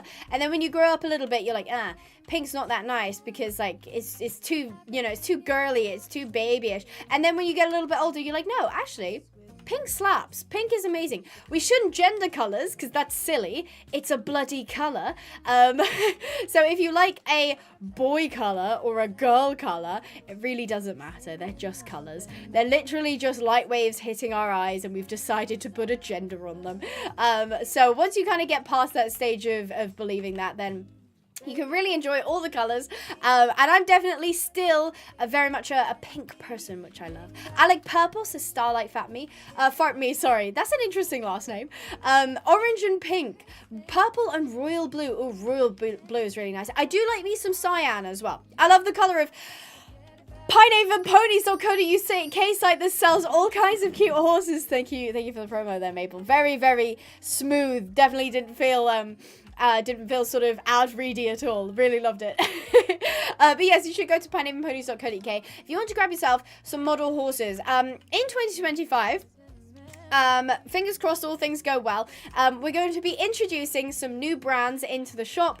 There's one brand in particular that I'm really excited to get, and it probably isn't one that you've heard about before, because it's one that I started not collecting, but I had some bits and bobs from them from a different shop, and I was like, oh my god, this is like the horse girl pinnacle, if you know what I mean. Rachel says I love pink too. I'm surprised you didn't go for a more like neutral color, Rachel, because obviously you're an autumn girly. And sometimes pink can clash with autumn girlies, but I'm surprised that it's pink, although you do give off pink energy. There's something about that you do give off pink energy, which I love. Love trees, so earthy colors, but I have a pinky bedroom and an earthy room too. I love that. I love, like, I feel like most people have like two main aesthetics that they like to either like have or wear or like have colors for. We are hoping to get Collect A. I don't know if we've sorted out the distributors and whatnot in that regard, but we have had a lot of people saying that they want Collect A, so of course we're going to look into stocking them, because I think they are a lot more affordable than the Breyers, but it does mean that they tend to be a little bit smaller. I do have a question though. If you collect A, why do you collect A, which is, now I'm thinking about it, is a silly brand name, over Schleich horses? What drew you to Collect A over Schleich? Was it like the type of material? Was it the designs? I know Schleichs tend to be a little bit more textured, so they tend to have more of like the sort of fur, like sort of etched on kind of thing, or like it's just kind of printed on, so you get a little bit more texture, whereas the Collect A's seem quite smooth. So is that part of it? What's kind of your personal preference? Thank you so much, Starlight. That's so sweet. It's funny to me that my least favorite color other than orange is pink, but my room is pink. I can't be bothered to paint it. Fair enough. That is one of those things. But hey, one day when you do paint it, or if you ever do paint it, it'll be a brand new room to you and it will be fabulous. Why do you collect A over collecting non-Collect A collector's collection items? I think I just had a stroke. No, that's honestly what it felt like trying to say that sentence. I was like, calling a brand Collect A is painful, because when you're talking about collecting Collect A, it means that I'm collecting a Collect A collection, and my Collect A collection is collecting more Collect A's. It's like, why am I saying the word collect so much? It is a mouthful. Don't tell me about it. They're just more realistic. I think I do have some Collect A's. I was drawn to them because they were slightly bigger, more details, and had the same price as Schleich. That is really helpful information. Thank you for letting me know that. Really, really cool to be able to have feedback like that. Because obviously at the end of the day, we want to be able to stock stuff that you guys want to see. I really, really, really want to stock Littlest Pet Shop, but I specifically only want to stock packs with the horses in it to stay on brand. But I don't know if that's like worthwhile. I don't know how many of you collect Littlest Pet Shop or have Littlest Pet Shop that you play with. Me and my sister, obviously Crab Girl, who's in the chat, used to have loads of Littlest Pet Shops, like loads and loads. And this is when like we were young. So they were like, I don't know what generation they'd be. I'm actually not that well versed in LPS, but yeah, we used to have like, oh my god, so many. And I still have, it's funny, I won't get it, but I have a jar. I'll have a jar with my Littlest Pet Shop horses in it, and I think there's like one wolf, because she was like my favorite like wolf dog. Her name was Wolfina. I know, very, very, very smart. Actually, why did I come back here? I don't know why I came back to the overworld, but I do have like a jar of little LPS horses, which is so fun. My problem with LPS is the fact that if I'm just a really casual, like I am like, okay, I have to explain this to you guys. I'm like next level when it comes to like obsession with Breyer horses. If you couldn't tell, like I am like, if there is anything else that I've been obsessed about, this is like probably like number 2 on like how obsessed I am. Like I know the ins and outs of like years. I know artists. I know like collection runs. I know like all of this kind of thing. Whereas with like Littlest Pet Shop, I was just like casually wanting to collect all the horses, but there's so many fakes. Like there's so many ones that they're also selling like, I don't know, the old horses for like, I don't know, 10 quid. And it's like, I'm not gonna like complain that like, oh, I'm an authentic collector only, but at the same time, why am I paying 10 quid for something that costs 30p to produce? Like that's just silly to me. I don't like that. Also, I have a quest somewhere. Oh, it's up on the thing. Okay, well, I might as well just go over here then, since there's a quest over here, so we can see what that's all about. Prigs. Oh my god, that's crazy, Capcom. What did Mabel say? Oh, were you just talking about the LPS? Very easily, but she has an uber cool and pretty little sister. No, it's so true. It is so very true. Mabel also said Barbie horses. Oh, the haired Barbie horses slapped. They were so good. Also, where am I going? Oh, I missed it. It's back here. Yeah, haired Barbie horses. I almost want to get a couple, but like I don't necessarily, like I can't necessarily, like they don't display as well as some of the other ones. I had Tawny. I don't know if any of you guys know which horse that is. Ice carving. I've got to carve the ice. Oh, and it must dismount. Off I go. Okay, how do I press the button when you start? Okay, yeah. I mean, like, as a mini game, yeah, at least it's doing something, but, like, as gameplay, this kind of sucks. Rachel, thank you so much for the 5 memberships. Oh, you were so very generous, Rachel. Thank you so much. Make sure to say a thank you, Rachel, in the chat, because, as I said, it does, when you give memberships, it does randomly go to somebody in the chat who's watching, and they can't pick people, so not only does it support me, it also gives you guys something fun to have, free for a month, which is, a single month, which is so sweet of them. So it went to Shay Shay, Michaela, Grace Does Books, It's Just Felix, and Naomi Taylor. Congratulations, guys, for getting that, and thank you, Rachel. Really appreciate that. Thank you. I know I have my squad. My squad is rolling up. Oh, I have to do every single one.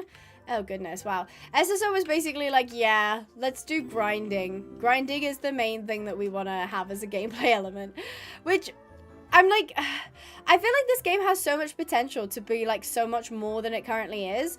But, like, because I feel like when they had their boom during the pandemic, they were just so busy trying to, like, increase profit margins that they didn't actually invest in, like, making the game particularly like long-term sustainable, and like adding gameplay elements that were, oh, I failed, that were actually, you tried, and that's all that matters. Okay, so is that it? I only get one attempt? Okay, yeah, to kind of expand gameplay. I know obviously the game is aimed towards a younger audience, and I do like appreciate that, but then at the same time it's like, yeah, but like, you know, young people aren't stupid, you know, they can you know, do some interesting tasks. Jana, thank you so much for the $4.99. That's basically $5. Thank you ever so much. I can see that's your first super chat. I don't know if that means it's your first super chat in general, or if it's your first super chat with me. Either way, lovely to have you. Jana did say we love you, which is so sweet. I will say thank you so much right back. Thank you ever so much. I really do appreciate the support. So sweet of you to do that. And yeah, I really do appreciate it. And I hope you're having a wonderful weekend. And if you do celebrate Christmas, a very happy Christmas and New Year as well, because I won't be able to see you guys before the New Year starts. But don't worry, I'll be spending some much needed time with my family and friends and whatnot, which will be really nice. So let's try and get these sculptures perfect, hopefully. But yeah, as I was saying, I do kind of, oh my gosh, sorry, I feel so bad. Annie's thing popped up and then I clicked the wrong button, my bad. Hi Abigail, I love your unicorn. Can we be besties? That is so sweet. Thank you. I really like the unicorn as well. I think they look so sweet. Thank you, Annie, ever so much for the 2 months. Really appreciate the support, and I like your profile picture as well. It's a Roblox profile picture, isn't it? This is the same ice sculpture I failed last time. Oh my goodness. I think, so this is, oh, only like 2 of them were left. Okay, never mind. Hi, Alex. It's kind of weird that I did an ice sculpture of you. A school for ice carving. Gosh, I hope not. It's all kicking off. Hello. Yes. Is it too early for PJs? Never. It is never too early for pajamas. Especially this time of year. I feel like this time of year, if you spend all day in your pajamas, there is nothing wrong with that. It is cold. It is cold. You want to be cozy. Absolutely nothing wrong with it. So thank you so much again, Jana, for the donation, and massive thank you to Annie for the 2 months. I appreciate the continued support. That's very, very sweet of you guys. I'm in my PJs. I'm sat in my PJs right now. It's literally the best. You're just destined to fail that sculpture. Apparently it's just written in the stars. I won't be able to ever do that last ice sculpture. That will be my final works, is that I can't finish the ice sculpture. But yeah, as I was saying, I think, yeah, there's a lot more possibility in gameplay. It's also crazy to me that they don't have first person. You know what I mean? Like, first person, I feel like is like, I mean, I reckon it would be quite difficult from the system they've got now, but I feel like first person is kind of a given in like most games, especially like ones that, I mean, they used to class themselves as an MMORPG. I don't know if they class themselves as that anymore, because I think it's kind of been disproved. Oh, I just clicked the same thing again, and I didn't mean to. Oopsies. Oopsie doobs. Imagine first person in SSO. Wowza. Yeah, I don't know if they'd ever do that, though. Honestly, okay, this is maybe a controversial thing to say, but I think 2016, they should have stopped updating Star Stable, and I think they should have started making Star Stable 2. What do you guys think? That's just my personal opinion. I think this game, like, really started drastically changing in 2016. And this is when they started doing, like, new horse models, new gameplay. They started completely overhauling the quest, the storyline, redoing all the characters. And then that's when people started having a bit of contention of, like, oh, it's not the same game that I used to play. So if they had, like, Star Stable and then Star Stable 2 or, like, Star Stable the sequel, they could do all this, like, fun stuff of, like, upgrading the engine and doing, like, the new models, a new story, a more, like, modern storyline.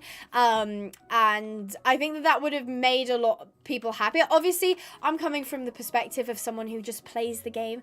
I completely understand that on the back end, things are a lot more complex, and it's very easy for me to sit here and say, oh, they should have done this. And in reality, there's, you know, a lot of people's salaries tied up in this, and there's a lot of planning and all that. But personally, I think they would be probably in a better position if they had separated Star Stable and had Star Stable 2, and then had Star Stable 2 be on mobile and, you know, tablet, PC, and then had Star Stable original on PC only, because then I guess you could have done more with it, if that's what I mean. If that's kind of what they wanted to do. Remember us when you're famous. I'm gonna make Star Stable 3. You're just gonna completely skip number 2. You're gonna skip the sequel. It's not important, and instead we're gonna jump straight to Star Stable 3, which I absolutely love. Where am I going? Where is the content? Is content over here? This is a YouTuber trying to sniff out the content. I'm like, do I smell content? Content over here. Quest. Oh, I smell a quest. Hello. There's a Jumble. His name is Jumble. We have our own currency here in the Winter Village. If you want to be somebody around here, this is what you've got to do. Learn about... So it's just capitalism, but in Christmas. Winter tokens are as valuable to us as Winter Village Caprans. With the winter tokens, you can buy all sorts of cool stuff that you'll only find here in the Winter Village. So how do you get them? Well, first, I know how to do this. You just do quests. You just do quests. Thank you. That was ew, pewy, bad content. Bad content. I'm going over here. I'm going over to where the real missions are. Back I go. I'm actually going the wrong way. Terrible quest. Terrible quest. Let's go this way. I think as well, okay, this is going to be maybe a little bit controversial, but like, I think in general, people hate reading. like, let's be so for real. Like when you're playing a game, do you actually sit and read, or do you just click buttons? Because realistically, like, as somebody, like, trust me, like, running a Minecraft server where the majority of it is you have to read the mechanics and features, people do not read. People do not want to read. I think in general, like, as a society, especially when we're doing recreational things like gaming, people don't choose to read. So in that way, I'm like questioning in terms of like Star Stable's story and Star Stable's own mechanics, like, who's really reading the quests other than like YouTubers who have somehow found a way to like continuously do these quests and like make episodic series on it, if you know what I mean. Sapphire says, Abby, I got to go. Have an amazing Christmas and a Happy New Year. Happy New Year to you, Sapphire. Have a wonderful Christmas and send all of my love to your family and have a lovely rest of the year. Thank you for joining us. I hate reading, says Courtney. I click random buttons, says Jana. Abby, the zombie apocalypse coming out in Jan, maybe? Maybe. I can't guarantee, Annika. I'm glad you're excited because I'm excited too, but unfortunately, I can't guarantee a date yet. Things have just sort of piled on top of me, and I will get to it eventually, I do promise. I should be able to be back later. Lovely, I do hope to see you later. But if not, as I said, Happy New Year to you too. Abby, you can ask a question. If you ask me if you can ask a question, you've just asked a question. So yes, you can ask a question. Right, so we did the race, and now I'm afraid there is no more. There's no more content to do. Also, this is just me, but did anybody else notice on the roadmap that Star Stable's updating on Christmas Day? And is anybody else concerned about that? And you know why I'm concerned? Is the fact that, like, it's Christmas Day for everybody, and that means that most likely there's going to be Star Stable employees in the office on Christmas Day to do this update. And it just makes me think, I'm like, would it kill Star Stable to just skip 1 week to say, hey, we want to give our employees Christmas off? I mean, of course, they might have employees who don't celebrate Christmas, so it's not big of a deal for them. But at the same time, I'm like, that seems kind of brutal. That seems kind of brutal to have an update on Christmas. I don't know. As soon as I read that, I was like, that's kind of sad. It's okay, you guys. You can take a break. 1 week won't kill you. I'm sure. I'm sure people will be fine without a massive update on Christmas Day. Exactly. That's a question that I ask as well, of like, how many people are going to be on their PCs on Christmas? But again, you know, being completely fair, not everybody celebrates Christmas, so of course some people are going about their normal days and playing their normal games and whatnot, but I would imagine that a large portion of people who might ordinarily be online would hopefully be spending time with their friends and family. So I do wonder that as well, but as I said, maybe it is the fact that they kind of see it as, I do kind of wonder though if the whole like, oh, we've updated every week since 2011 is kind of like a pride thing.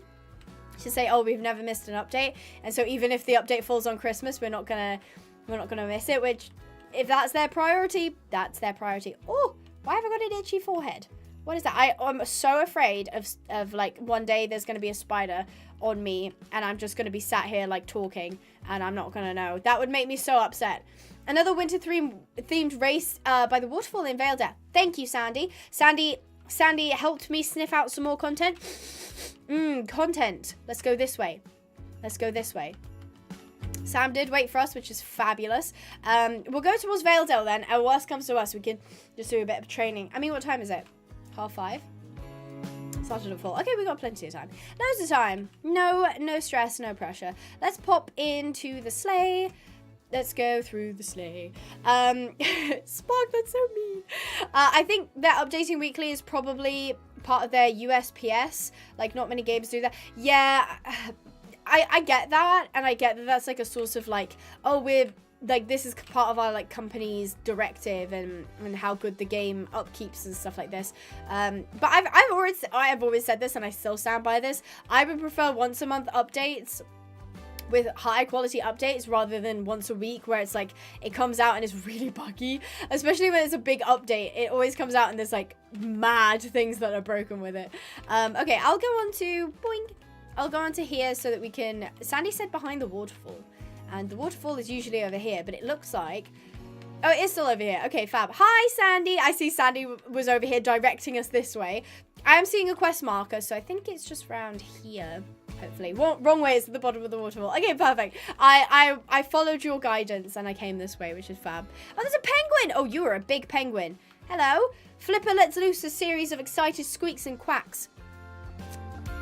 Do penguins quack? Oh my god, yeah, because penguins are birds, but they're not ducks. Why would they quack? Do penguins quack? Can somebody Google that? While desperately trying to use his flippers to depict sliding on ice, it looks like he wants you to race him down the frozen river. Okay, let's do that. They honk, I think. The weekly dates are just annoying, they're boring, and I don't know, it's just not usually worth it. This is the thing, I think it's really interesting because as much as we sit here and we're like, oh, this doesn't work and this isn't good and yada yada, Star Stable is still really a really popular game. And especially I think it's shifted towards a younger audience. And you can see that, I think, like, okay, to be fair, Star Stable doesn't lend itself very well to long-form content anymore.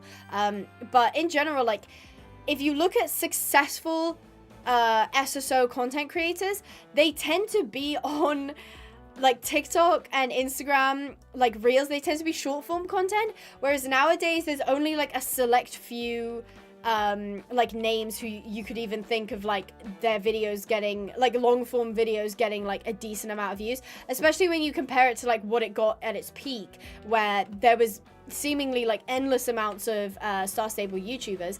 Now there's like very select few, and even they're not doing like fabulously, which is really interesting to see the dynamics of that change, because I'm like, is that Star Stable or is that just content in general? Because in general, obviously, shorts content is popular with everyone, and specifically very, very popular with younger people.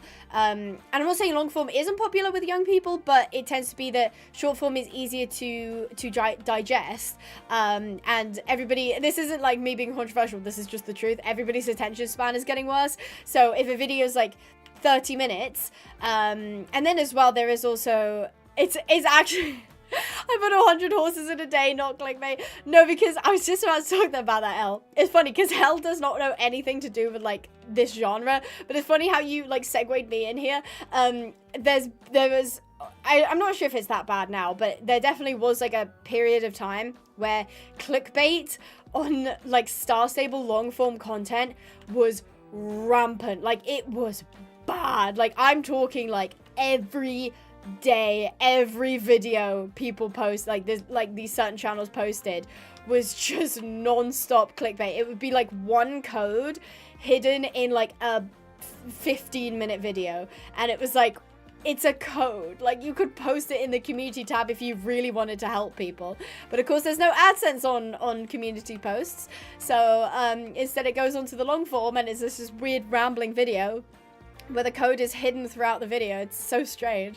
I don't know, I don't know if that's still a thing. I know Rattle covered it a little bit, but past that point, obviously I don't watch the people that do it, because I like to watch content that actually adds things to what I'm watching and the entertainment I'm watching. But yeah, I remember that being like a really big thing, and I think that also damaged long form content, because it was like, then people like, at least with short form, if it's clickbait or if it's like rage bait or whatever, it's over in like, you know, 30 seconds, if that. Whereas with the long form, it could be like 12 minutes of ramblings, and you find out that the content they promise isn't even in the video. So yeah, I can see why people might have moved away from Star Stable content. Nice, we did it! Why do I have a green... Oh, I have done something in Moorland. Okay, I guess I'm running to Moorland then. On towards Moorland to find out what I did. Welcome back, Christina. I am on Candy Cove, you are correct. Also, a lot of the time, for a while, Star Stable content wasn't necessarily Star Stable content. Like, I loved things like Training Time, but mainly it was just talking about other stuff while training. Yeah, that's true. That is true. I think it was because, like, the quest itself doesn't lend itself very well to videos. So you're just basically sitting there watching someone read something, which, unless you can pull it off, like, I don't know, you do specific voices for people and have like really like high editing skill, it can get a little bit monotonous, because Star Stable's actual like gameplay isn't that interesting to watch, which is why Star Stable roleplay does so well, is because it adds this element of like curated immersion, which is why like Cosmic Equestrian, I think they're one of like the biggest channels now. They basically create content out of the shell of Star Stable, if that makes sense. So that's really interesting to see how that sort of shifted. Whereas like back in the day, it used to be like Star Stable Updates. I mean, there was literally a channel called Star Stable Updates that is not active anymore. I don't even know if it's still, I think, why? Oh, here, hello. There's Juniper. Hello, Juniper. Are you here to watch the race as well? No. One of the other Capros told me about these things called championships. The whole point is, okay, compete in the championship for Juniper. Okay, but when's the next championship? Because I don't think there is one. Oh, Firgrove. Oh, did we just miss that one? I think we just missed the Firgrove one. Oopsies. Oopsie doops. I don't know when the next one is. I don't know if it's one every hour. I think it might be one every hour. I'm not sure, though. I am not sure.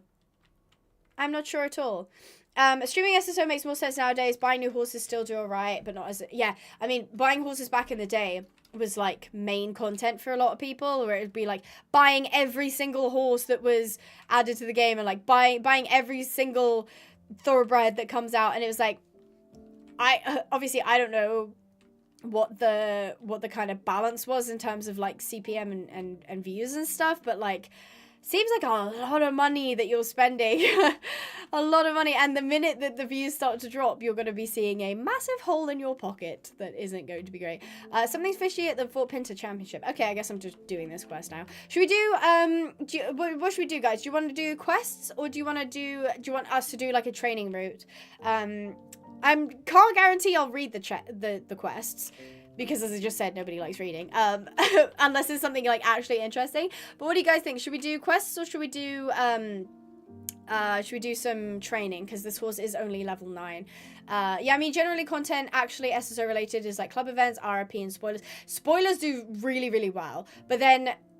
like, there's one, maybe two, from what I know, it's only one. There's one channel that actually produces the spoilers, and then there's multiple accounts that just re-upload the spoilers, and either react to it, or are just straight up re-uploading it, which means that their entire content hitches on this one person doing that stuff, which is interesting.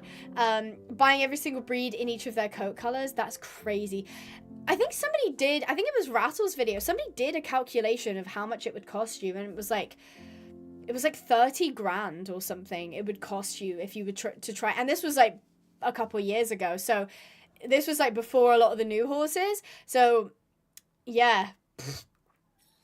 Oh yes, press Z, right. Let's just get this free XP. Let's go. Yeah, no, because Lewis, one horse in Star Stable costs somewhere between 900 star coins and 600 star coins. So 1,000 star coins is about £20. So for one horse costs approximately like 19 to 17 pounds. And then there are a lot of horses. I actually don't know the exact number, but it's in the hundreds. There are hundreds of horses in this game. So if you wanted to get every single one, in every single color, then you would be in the multiple thousands. Should have done a poll. I don't know why. What shall we do next? Question mark. Training quests. Switch to US. There we go. I've given you 3 options. You can only vote once, so please vote wisely.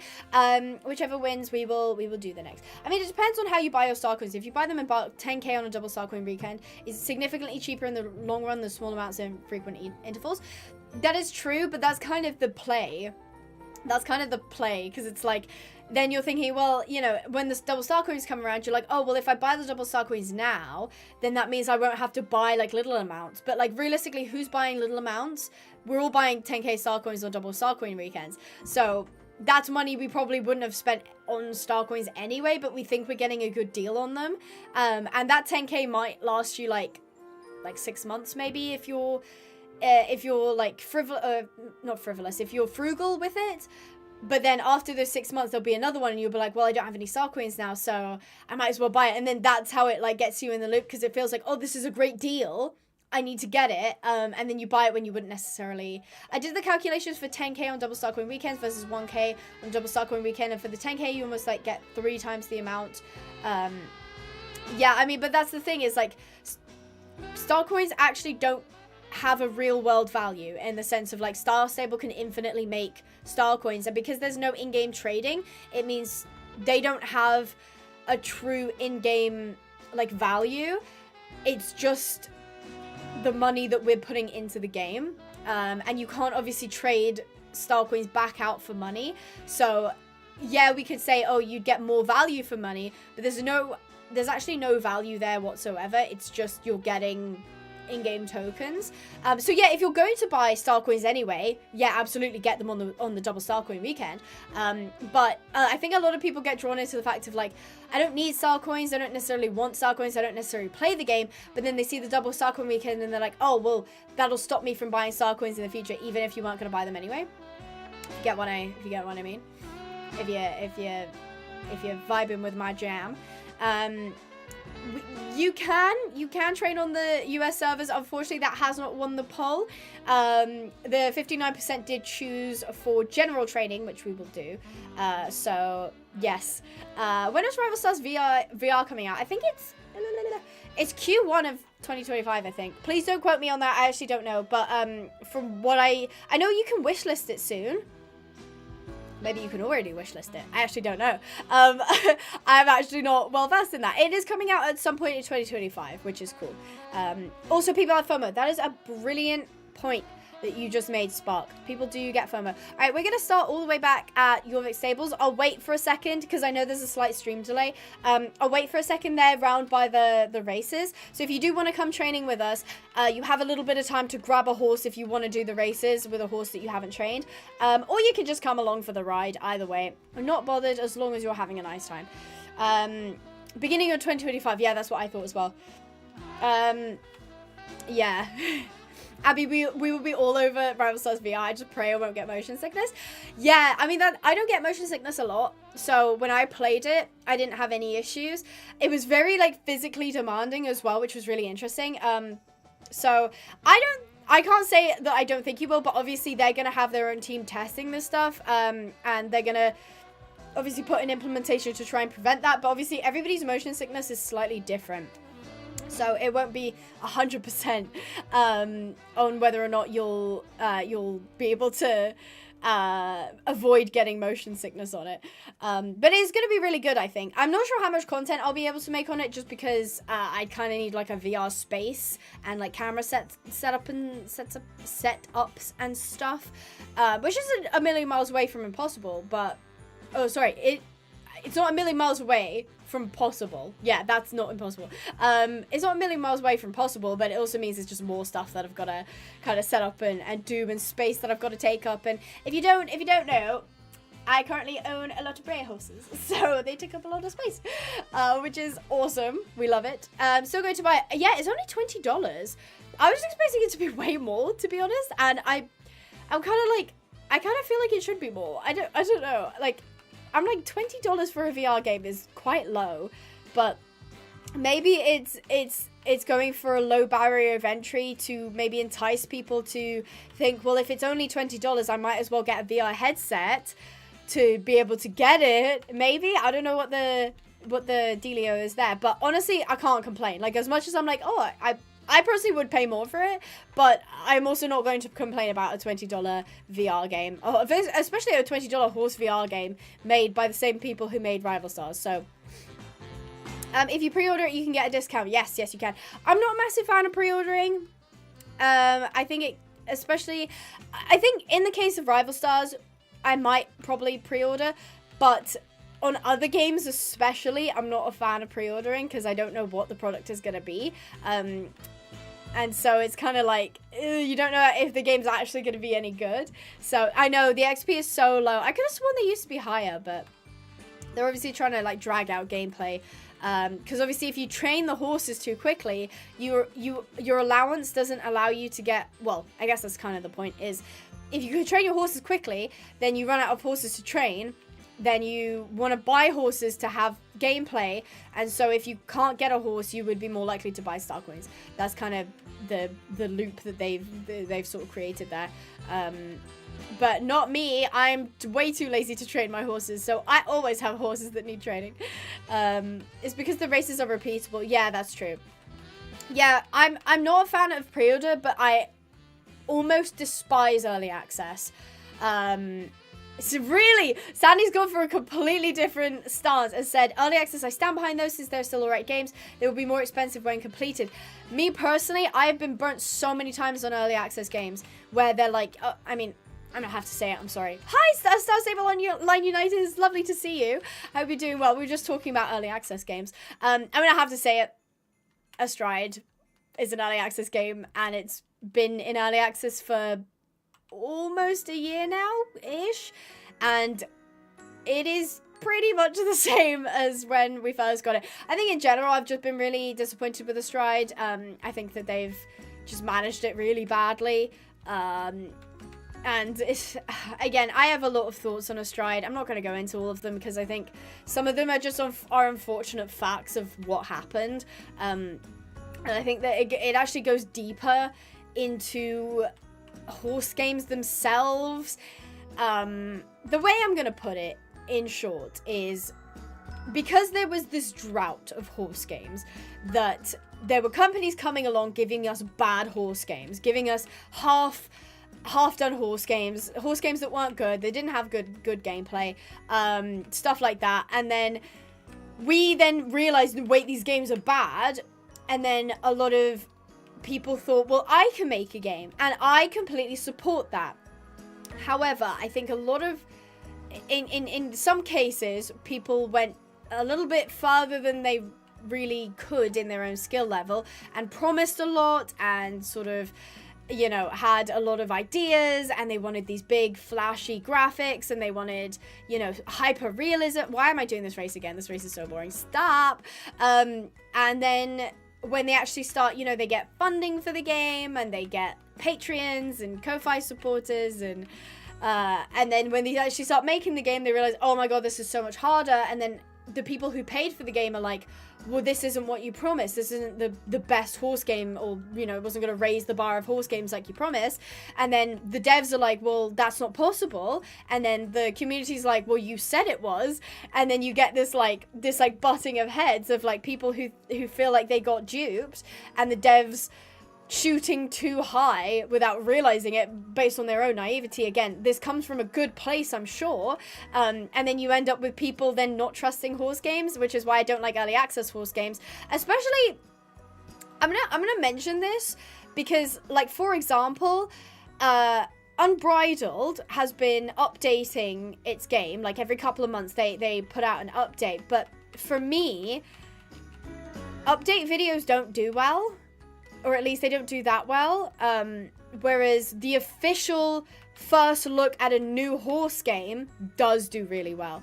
So the problem is if you have early access, you have YouTubers, including myself, I'm part of the problem, doing first look, early access, new horse game video, when the game is, like, not even half complete, and then even if the game gets better as you go on, I don't feel compelled to make a video on Unbridled because it's not different enough from what I showed.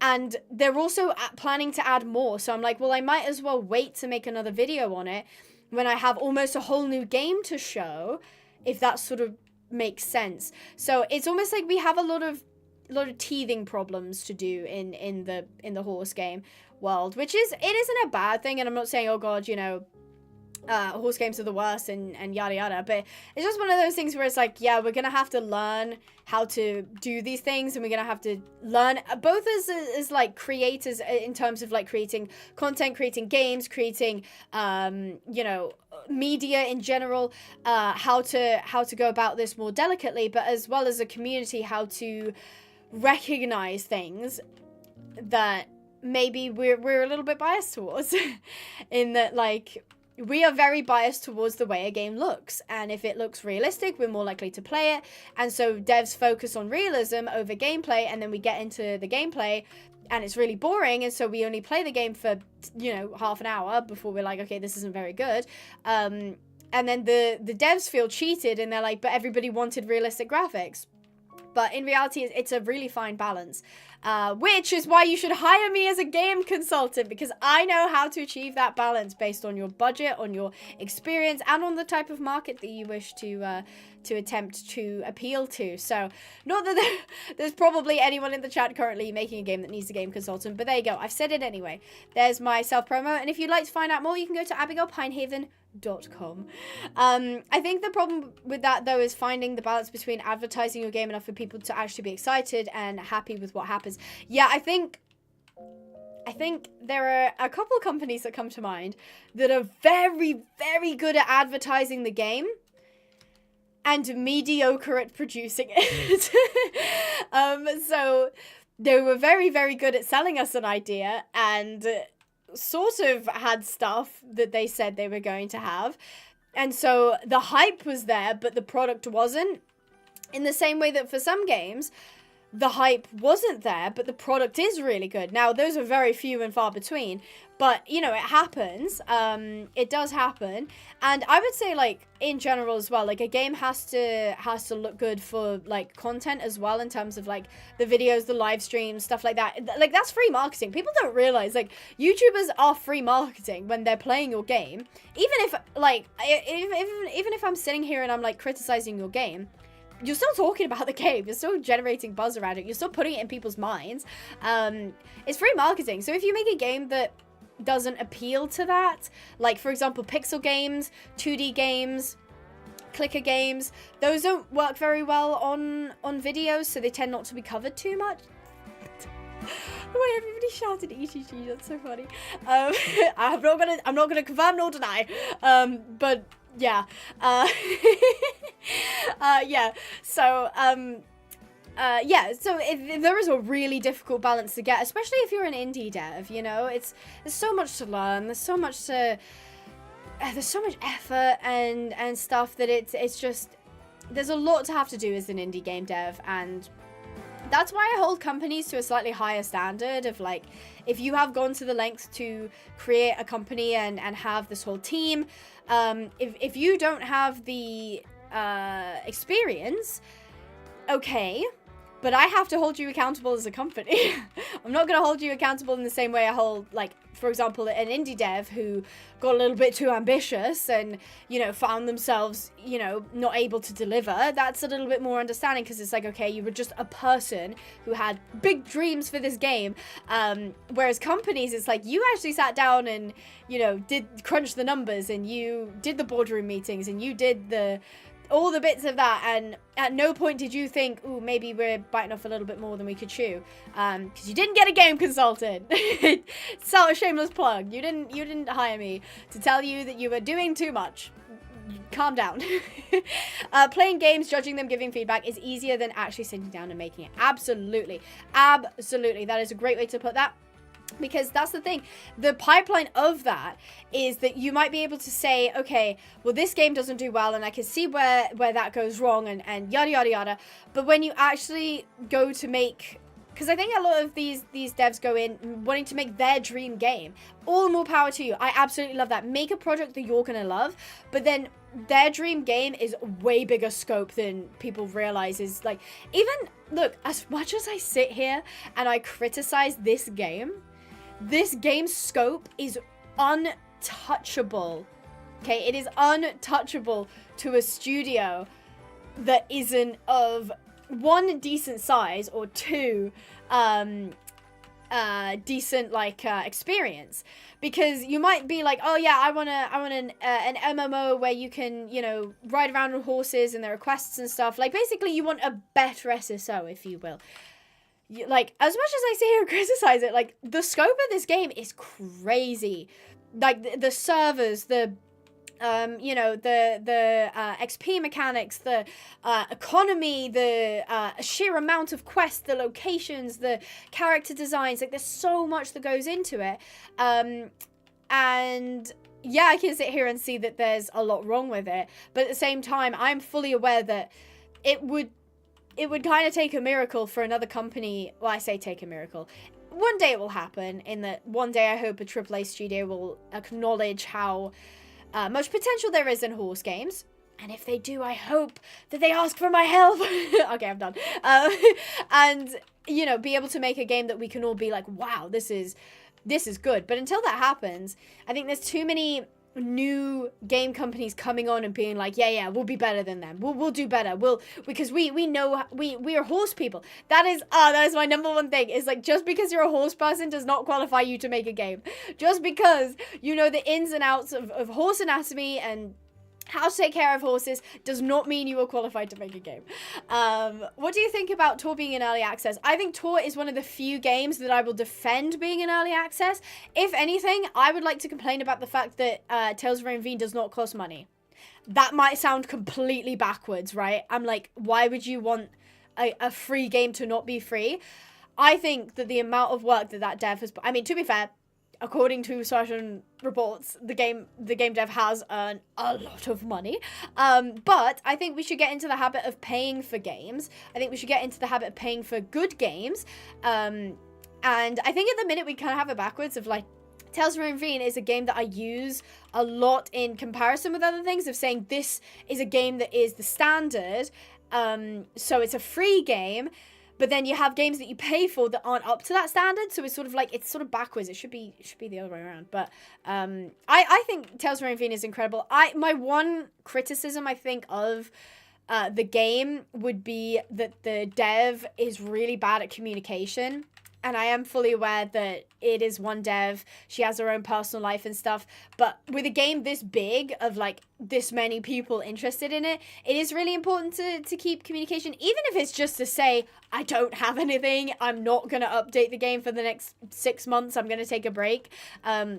Just something so that, because like, at least in my mind, I know, okay, well, I can start doing other things with this game in the future, and you know, at least having that reassurance of like, okay, even though I won't be playing the game for the next couple of months, there'll be new stuff eventually, sort of thing. Exactly. Lewis says, I'm a plain person, but I could never make a flight sim. And when he says plain person, he's a pilot. Like, he actually flies planes. It's not just like he likes planes. He literally flies them. Whereas making a sim is a whole different ballpark, you know? What would you pick, Abby, ETG or SSO? Well, I stream SSO and I do not play ETG, so again, I don't want to sit here and like diss ETG all the time. I think the unfortunate fact of the matter is they were an example of a team that were too ambitious, were too, what's the word? Too sure of themselves and liked to make bold statements about things, and have made some pretty poor decisions in their careers. And personally, as I said to you guys, like, I don't play Rival Stars Mobile for that reason. I don't like the monetization strategy. I prefer to just pay for a game, even if it's like, and I'm coming from a position of privilege. I will appreciate that. Now, I did see someone ask me to turn off the snow. I'm going to do a quick poll and ask if anybody has any options. What do you want is the question. Turn off the snow. Keep the snow. Oh, snow with an E. There you go. Just in case somebody has like a preference. Again, the winner of the poll will be deciding what we're going to do. But yeah, I am in a position of privilege, in that like if a game's £60, I can pay for it, and it'll probably be more worthwhile for me to pay the £60 than to play a free-to-play game and then spend hours and hours grinding it, or you know, hundreds of pounds on the in-game mechanics. But that's just not the case for everyone, you know? So you need to have games of all types, and while there is a lot of issues with mobile games, it's kind of a more complex issue than just, if a game's free, you can't charge for it because, or like, if your game's free, you can't have microtransactions because you still got to pay for it somehow. Nothing in this world is free, unfortunately. But yeah, like, you know, so that means that I will play Rival Stars Desktop over Rival Stars Mobile. But I know a lot of people play Rival Stars Mobile over desktop because it's more accessible. You can do it on your phone, on your iPad, stuff like that. And you don't have to pay for it up front. So, you know, it works for different people. But I think, unfortunately, Equestrian the game is just one of those that they got wrong. No, okay, I think that's too harsh. They didn't get as much right as they, I think, were aiming to get, and I think their naivety made them make decisions that they had to go back on, and I think that cost them. Now, again, I'm not going to quote this as like 100% true, but it kind of sounded like an interview that they did kind of meant that they were going to stop at some point developing Equestrian the game and go do another game, whether it be horses or not. Oh yeah, I love the look of Fernhoof. Yes, actually the dev is really cool as well. I haven't spoken too extensively to them, but they do seem really cool, which I do like. And obviously the scope for that game did seem a little bit big at first, but I'm kind of hoping that they kind of you know, get the basics down. Once they've got the basics down, I think they can build off of that. But yeah, Fernhoof is one I definitely want to keep my eye on because it does look. I do really like the graphics, as you said. So yeah, some people like really hate Equestrian the game. Others really like it. There are still people who really do like the game. But yeah, me personally, it's not my cup of tea, and I could kind of see like, oh yeah, they. But then again, you know, I'm sure if it was me in that position, I might have made the same mistakes. But the fact that they made those mistakes meant that I got to learn off of that, if that makes sense. Equestrian the game, as Rattle said, Equestrian the Greed. It's sad since they could have been great. I think what that came down to is like, because look, I don't work there. I don't know what the sitch is, but I think it's possible that they went into this believing they maybe had a bigger game than they had, and they had a bigger scope, and they had a bigger monetization strategy. And then, I mean, one thing I will openly say that I despise that Equestrian the game does is use AI in their ads. I don't care. I do not care that it is a third-party company. I do not care if they have nothing to do with the agency that does the AI advertising. I don't care. You are giving money to this company who is actively using AI-generated content, which is learnt off stolen content, over paying an artist or even paying your own employees to create adverts for the game. So that is a massive thing that I would say, big no-no from me. However, the rest of it, I spent £70 on the game at one point, and I regretted it. I'm not going to lie to you. I think that's a really good marker. If you spend money on a game and you don't regret it, it's probably a decently built and even monetized game, to the point where you felt like you got your money's worth out of it. And I've spent more on mobile games. I've been caught in the mobile game trap before, trust me. But the minute I spent that money, and bear in mind, it was a business expense. I bought those e-coins for a video, and that video earned me money, and I still felt like I didn't get my money's worth, which is insanity to me. And that told me all I needed to know, to be honest. And I was just like, okay, this game is not for me. So yeah, and I think as well their management hasn't been great.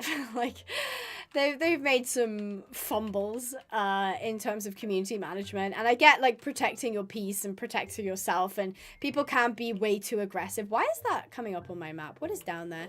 And I get people can be too aggressive, but like at the end of the day, you're providing a service, you're providing a product, and if your product is failing, or if your product is not living up to expectations, you have to swallow that. I'm sorry, but you do. You have to put your pride aside and swallow it. Hello, Harriet. Oh, is this the... Oh, this is the quest that I have to do. Okay. Okay, well, Oh, are they... Oh, see, now I feel bad. Was that Sandy doing it? I might do the race then. I think you get XP. Click it! Hello? Okay. Harriet introduces you to... Oh, this is boring. I'm not going to do this. I'm not going to do this quest. I'm going to go do the other one. Okay, so most people did say keep the snow, which I shall do. The snow is staying. How much did you spend on horse riding tails? Not a lot, to be fair. I didn't... Coca-Cola's using AI for years. Oh, no. For this year's Christmas ad? Oh, that's really upsetting. To be fair, as much as I like drink Coca-Cola, the company is not ethically good. Like they sponsor rodeos and stuff, which is morally, I wouldn't even say morally ambiguous. It's not great.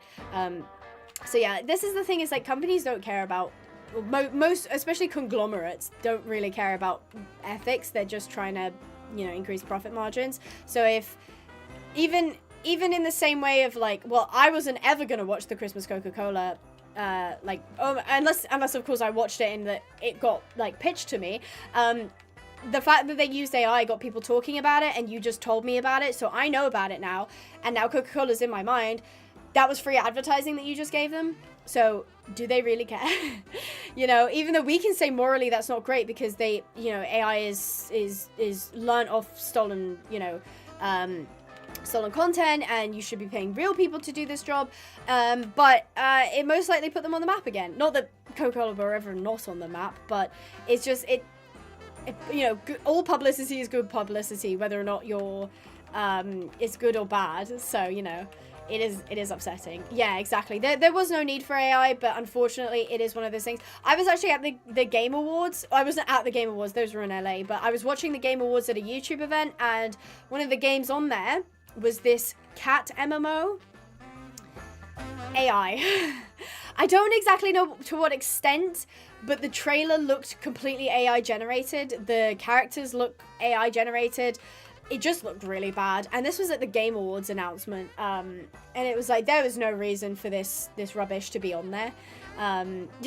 Unnamed brand drink using AI for their Christmas ad this year is so upsetting to see. Yeah. Yeah. I keep overcooking my corn dogs. Poor Blue Blop. They're just trying to have some corn dogs and they can't get it right. Bless you. I hope you get it, I don't know, 5th time's the charm. AI's been everywhere this year in music, voiceovers, YouTubers, and YouTubers. I mean, one day it will be YouTubers.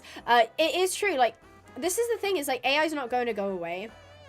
It's never going to go away. It is here, like, permanently, in the same way that people might see the internet as a negative thing that had issues and people were, you know, doing illegal things on the internet, and people wanting it to be banned. It's like, it never went away, and it never will go away. In the same way, AI will never go away. But it's our duty to try and be as vigilant as possible. I think there's definitely cases in my personal opinion that AI is acceptable, and it tends to be if it's one, helping somebody with a disability. So if it's making someone's life easier, whether that be through voice recognition or text-to-speech or stuff like that. But if it's being used in a commercial sense, of an entire advert was AI generated and the product itself is AI generated into the image, or even in Equestrian the Games case, it was just AI generated horses. There was no in-game assets used anywhere. And I don't know if some people called false advertising on it. I don't think it ever fell under false advertising because they weren't claiming that that was the game. It was just an image they used to get your attention, which it did. Yeah, schoolwork is a big no-no. A fan film I was keeping up with in a fandom I'm in came up and the script was made with AI. The cast didn't know until the last day of filming, then they quit. Yeah. Yes, exactly. Mabel put a good one in. ChatGPT makes up case in law. There was a case semi-recently of an actual lawyer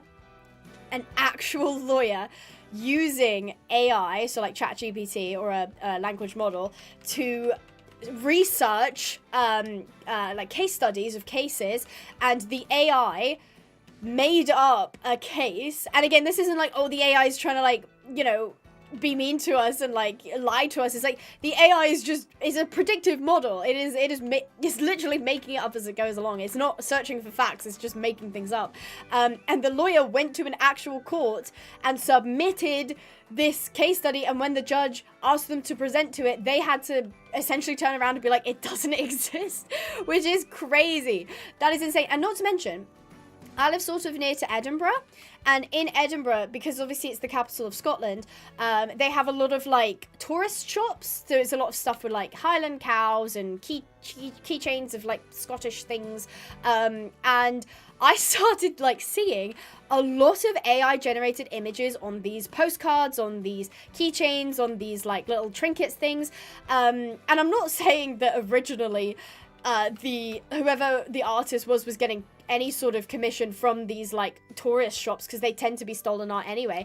But the fact that it was literally AI images that these poor, like, you can imagine, I don't know, someone's grandparents going to Scotland and you know, having a nice time in Edinburgh, and they thought, oh, I get something for the grandkids to have, and it's like an AI generated postcard of a Highland cow.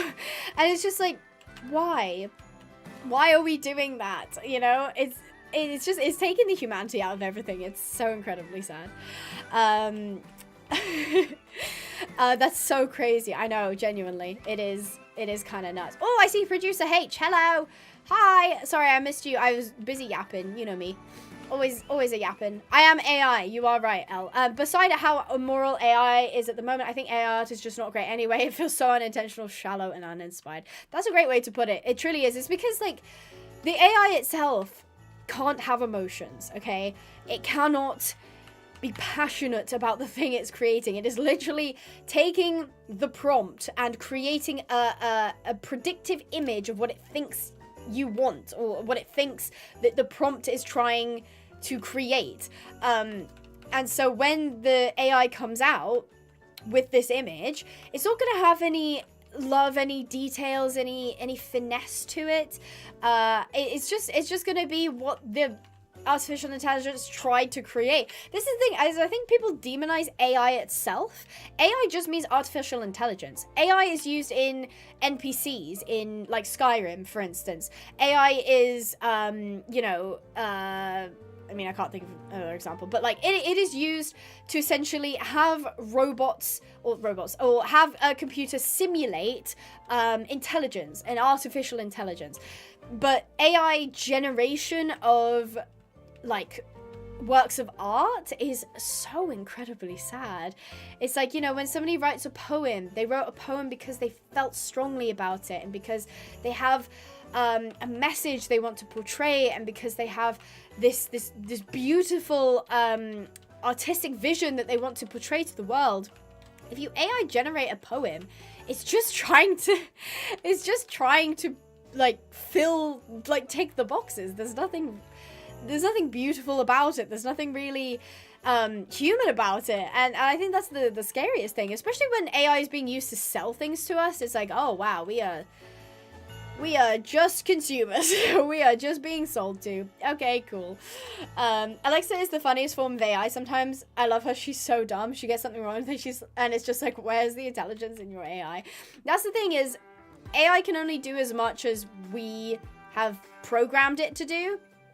And that is why it's so sad when generative AI is used to replace humans, because it's like, you've taken something a human's created, given it to the artificial intelligence, and then told the artificial intelligence to give you something like that, when you had the original piece of art to begin with.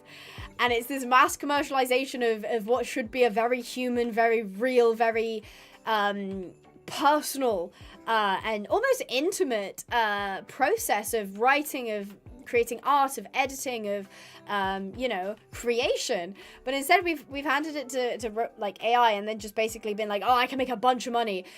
Also, this is just a PSA. If you ever find you're watching, it's specifically rampant on Reels or Shorts or TikToks or whatever your preferred form of short form content is, if you realize that you're watching an AI generated video, do not engage with it. Do not like it. Do not share it. Do not link it. Do not click copy link. Do not dislike it.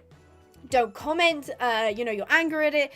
Swipe. Just leave, because this is the thing, is a lot of social media, or most social media, does not care whether it's positive interaction or negative interaction. It is just interaction, blanket. So if something triggers people, if something gets people so mad that they're in the comments arguing, if they're in the comments yelling about things, if they're disliking the video and sharing it to their friends to say, oh, look how bad this is, it doesn't matter, it's still interaction. So if you see something you don't like, don't engage with it.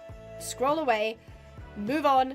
You don't need it in your life. Just get rid of it. Don't engage with it in any way. Otherwise, it will keep coming back to haunt you. Exactly. Any interaction is positive for the algorithm. It can't distinguish between you, like, angrily sharing with a group chat and saying, look how gross this is, or look how horrible this is, I can't believe this is a thing. It just sees that you've shared it to a group chat with 3 people in it. Yay, thumbs up, that's great. So be very, very careful with the content that you're interacting with. Don't engage with AI. Instead, you should engage. Instead, you should engage with pinehavenponies.co.uk. Do not be fooled by the .co.uk. We do ship internationally. You are correct. Thank you for the segue, Mabel. Mabel, you're getting very, very good at those. Thank you for that. Yes, you can engage with pinehavenponies.co.uk. So yes, yeah, That's pretty much all I had to say. Skittle, we saw that? Oh no. Everyone listen to Mabel. I agree. What did we see, Sandy? We're always positive around you. Oh, that's so sweet. I'm so glad.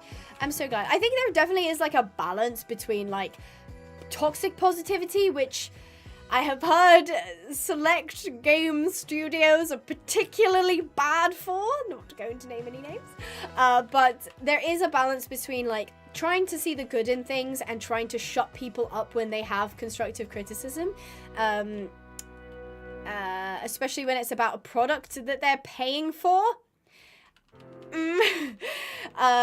So yeah, there's definitely a balance in life, but I promise you, if you try to look for the good in things, if you try to be as forgiving and understanding and empathetic, and trust me, it is exhausting. It is so exhausting, especially when you have people in your life or parts in your life that make you frustrated, that are, you know, potentially not positive themselves. It can be really difficult, but when you are that way in a lot of your life, things feel better, things get better, things are easier to deal with when you think, even though this is a really annoying thing that happened to me, and even though this is something that shouldn't have happened because it was somebody else's negligence, that instead of being angry about it, being like, that's just how it is, and saying, you know what, instead of, I don't know, using that service, instead of trusting that person, I'm just going to say, you know what, that didn't make me happy, so I'm going to move away from it, you know?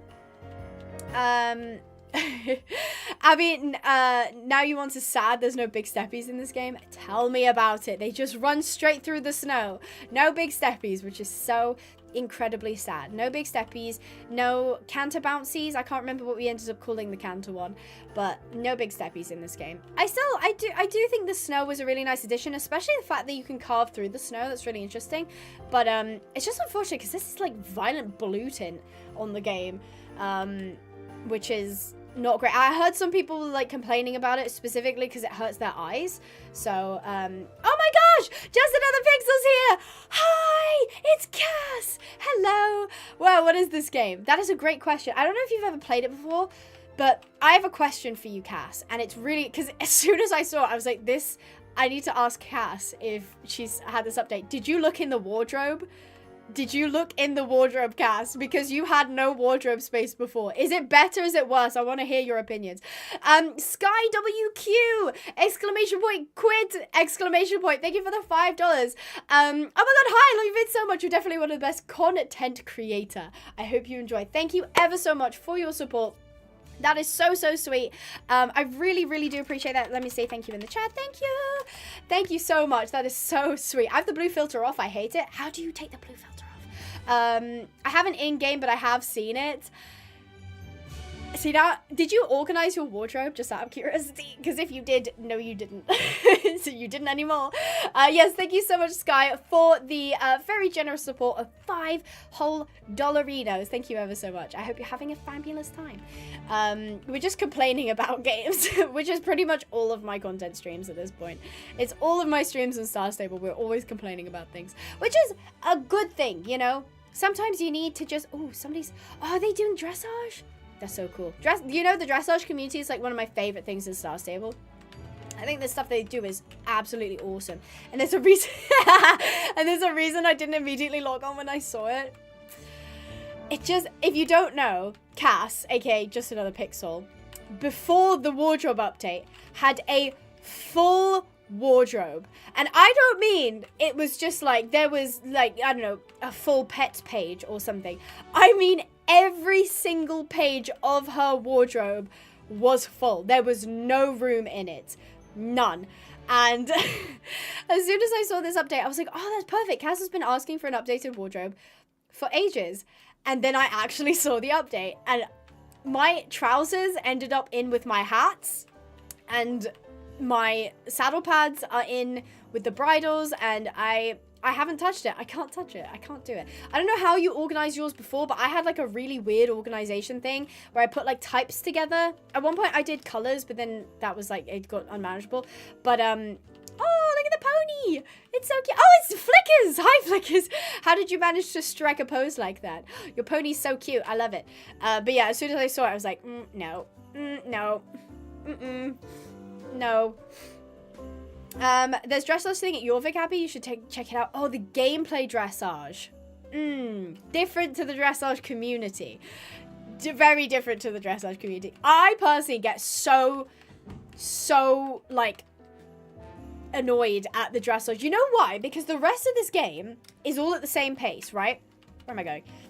Like, take this for example. I'm just full send, running around, jumping. Going to the next checkpoint, jumping, running around, jumping, right? I'm kind of not engaged. Oh, where am I going? Okay, yeah, just like that. I'm not engaged. I'm just running everywhere, and then you do the dressage, and suddenly you have to be engaged. Suddenly you have to pay attention to, like, what gate you're supposed to be in, and you have to do the transitions, and it's suddenly this, like, slow process, and it's just like, oh my gosh. Just another pixel, thank you so much for becoming a Pine Team member. Welcome back. It's lovely to have you again. I hope you've been well. I've had people saying, like, where did Just Another Pixel go? And I was like, I don't know, but it's so lovely to have you back. I hope you're feeling fabulous. And as I said, I would love to hear your, it was organized, but it got, when things got full, it went a little bit out the window. Oh my goodness, and Just Another Pixel just gave out 5 memberships. Oh, you were so very sweet. Thank you so much. Oh, hold on, wait, let me, I'm getting overwhelmed. I need to finish this race. Hold on. I think this is my last one. Hold on, I will read it properly. Hang on, hold the phone. Boing, one more. There we go. Thank you so much for the 5 memberships. Who did it go to? Lolbit, Kiona, Sam, Silky Gamer, and 2 Blondes. Thank you so much. And please make sure to thank Just Another Pixel in the chat, because when people give memberships, it goes to 5 or however many they bought random people in the chat. So not only does it help my channel, but it also means you guys get a fun little free membership, which is also so sweet. Merry Chrysler. Merry Chrysler indeed. Happy holidays. Merry Christmas, as I said yesterday. Merry Christmas. I hope you have a good Christmas. Actually, you're in Australia, aren't you? So it's warm. Oh, it's warm. Oh, we need to trade. It's warm where you are. Who is this? Hello, Maeve. Are you from a TV show? Practice lunging with... There's lunging in this game? How did I not know this? There's lunging in here? You can give the horses cues by clicking on these buttons. Okay, start by prompt. Oh, is this... Okay, go. Oh, sideways. Okay, okay. All right, this might take a second to figure out, because oh, sorry, my bad. It's so hot. I can imagine. Does it get really cold? 38 degrees today. I'm gonna check what temperature it is right now. That is not my location. I don't know why that location. Well done, your horse is listening to you, beautiful. Thanks. I'm really zoned in. I really feel like I'm connecting with the horse right now. Thanks for your... Oh, we're gonna go to the outer side. Oh, hold on. It's because the controls are backwards. Right, there we go. It's... Okay, I can't complain too much. It's 13 degrees. However, it was like 0 the other day. Skittles 11 degrees. It's cold here, okay? It is cold. And I am not built for the cold. I am built for the warm. I was born in a Mediterranean country. See, this is difficult. This is very difficult because the controls are backwards. W is to go sideways and D is to go forward. Very strange. I know. So focused, so engaged. Although I am actually losing focus at the top. Hold on. This is okay. I feel like I should give this game mode a little bit more credit. It's so backwards. I actually can't concentrate. I can't do it. The fact that the controls are backwards is just breaking my brain. -5 degrees over here in Sweden. I should not be complaining. I should not be complaining at all. Lunging is hard. It's because normally W and S is to go faster and slower, and D and A is to control, whereas on that one it's backwards. So W and S are to control side to side, and then A and D is to go faster or slower. It's smart in the way of, like, that makes sense because you're side on with the horse, but I don't have the attention span for that, so no thank you. Yeah, no, I know, my brain is not braining. I have smooth brain right now. 21 degrees, 21, is that 21? Oh, Glasgow, that broke my brain because I saw Glasgow and I was like, wait, that's in the UK. Why are you doing Fahrenheit? But then it says Glasgow, Montana. Okay, I agree with the controls and people have called me crazy. You agree with the controls? Like, as in, like, you find the controls easy? Or you agree, as in you don't like them? Yeah. I don't know why people would call you crazy, though. Because all games are WASD. That's like a game deciding that an interaction button is L. Like, it just isn't. It's E or F. Personally, I prefer F for my interact button, but sometimes it's E. But it's like saying, yeah, your map button is Q. Like, it just isn't. The map button is M. Okay, there are some buttons that just are supposed to be that way. That's just how they're supposed to be. E... L said E to interact. Exactly, well put. Or I as in inventory. What's so close yet so far? It takes a year to touch. Oh, I don't know, Faceless Equestrian. I'm not very good at riddles, to be fair. It's a 45 degrees Fahrenheit outside. Is that cold? I don't know if that's cold or not. I can't tell. I or B, inventory bag.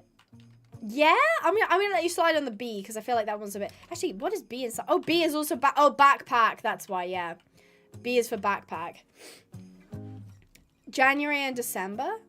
Oh, I get it. Okay, yeah, that's actually quite smart. Today was 18 degrees Celsius at the lowest. God. Oh, if I wish it can get so cold here, so cold. Does it ever? Is this a stupid question? Does it snow in Australia? Does it get that cold? Because I forget that Australia is not like equator, obviously. It's like really down south. And so if you're really south, you're also close to one of the poles, which means in my mind, because like in my mind, Scandinavia is always cold, right? Like even in the summer, it's still cold. So I'm like, why is Australia so hot in the summer, aka the winter? Like what's the dealio with that? Because I don't even know. Elle's in Australia right now. Tell us, Elle. Can it snow in Australia? Solid 0 degrees here, says Cassie. Oh my word. In some places we have snowy mountains, which took me years to learn that it doesn't snow all the time. Only in winter. Oh, bless. That's so cute. I think it was you, actually. You were telling me about how, like, Cass would get off the school bus and... like she'd see like kangaroos. Like that to me is like the weirdest thing. Like you just come home from school and be like, oh yeah, there's just some kangaroos. Also, I have actually not seen the manor at all since the update. This is completely new to me. I do like the fountain though. Okay, Cass, I want your opinion, right? I said 2016 was around the time they started adding the Gen 2 American quarter horses, right? In my mind, that's when new star stables started to be made, right? I said in 2016 that, oh, not in 2016, I think that in 2016 they should have stopped updating Star Stable and started making Star Stable 2 and started like have 2 separate games. So you have like new Star Stable and like old Star Stable, so the game is the same because it was like all the NPCs were changing, all the quests were changing, all the horses were changing. Star Stable went to mobile. I thought having like the original Star Stable, almost like the Starshine Legacy games, and then having Star Stable 2 would make more sense than like people being mad about the update and then like the new players being like, no, but this is better, and then like everybody sort of like fighting all the time. Because like I think this is really nice, but for example, Queasy, she really didn't like it because she obviously I think her home stable was here, so she like would say, it's changed so much it doesn't feel like the same place, that sort of thing. So, but that would require effort and care from SSO. Good point. It would require quite a bit of that.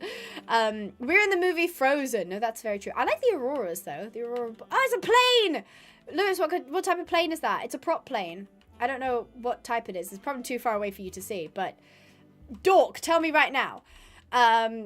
Why can't they just predict better weather? Exactly, Lily. Exactly. Why do the weathermen always say, or weather people, that it's going to snow tonight? Why can't we just say it's going to be sunny? Why? It seems like a Sims situation where people would want a merge of Sims 3 versus 4. Yeah, there are some people who really don't like Sims 4, which I get. I don't think Sims 4 Horse Ranch is as good as the Sims 4 the Sims 3 Pets expansion, but it looks better. Like the graphics are better. Also, where am I going? We'll go over here to the Baroness's racetrack. I think there's always going to be some group of people that prefer the way things were before. And objectively, there are going to be some stuff that is better. Like, there is. Like, the Sims 3 expansion pack is objectively gameplay better than the Sims 4 one. But graphically, the Sims 4 one is much better. I'm going to say it was a Cessna 172. Okay. I would play that game, though. What, Sims 4 and Sims 3 kind of, like, basically Sims 3 with updated graphics. See, I would too, but that would require EA to build a whole new game. And did you guys hear about Project Renee? What do you guys think about that? Me personally, I don't see that going anywhere.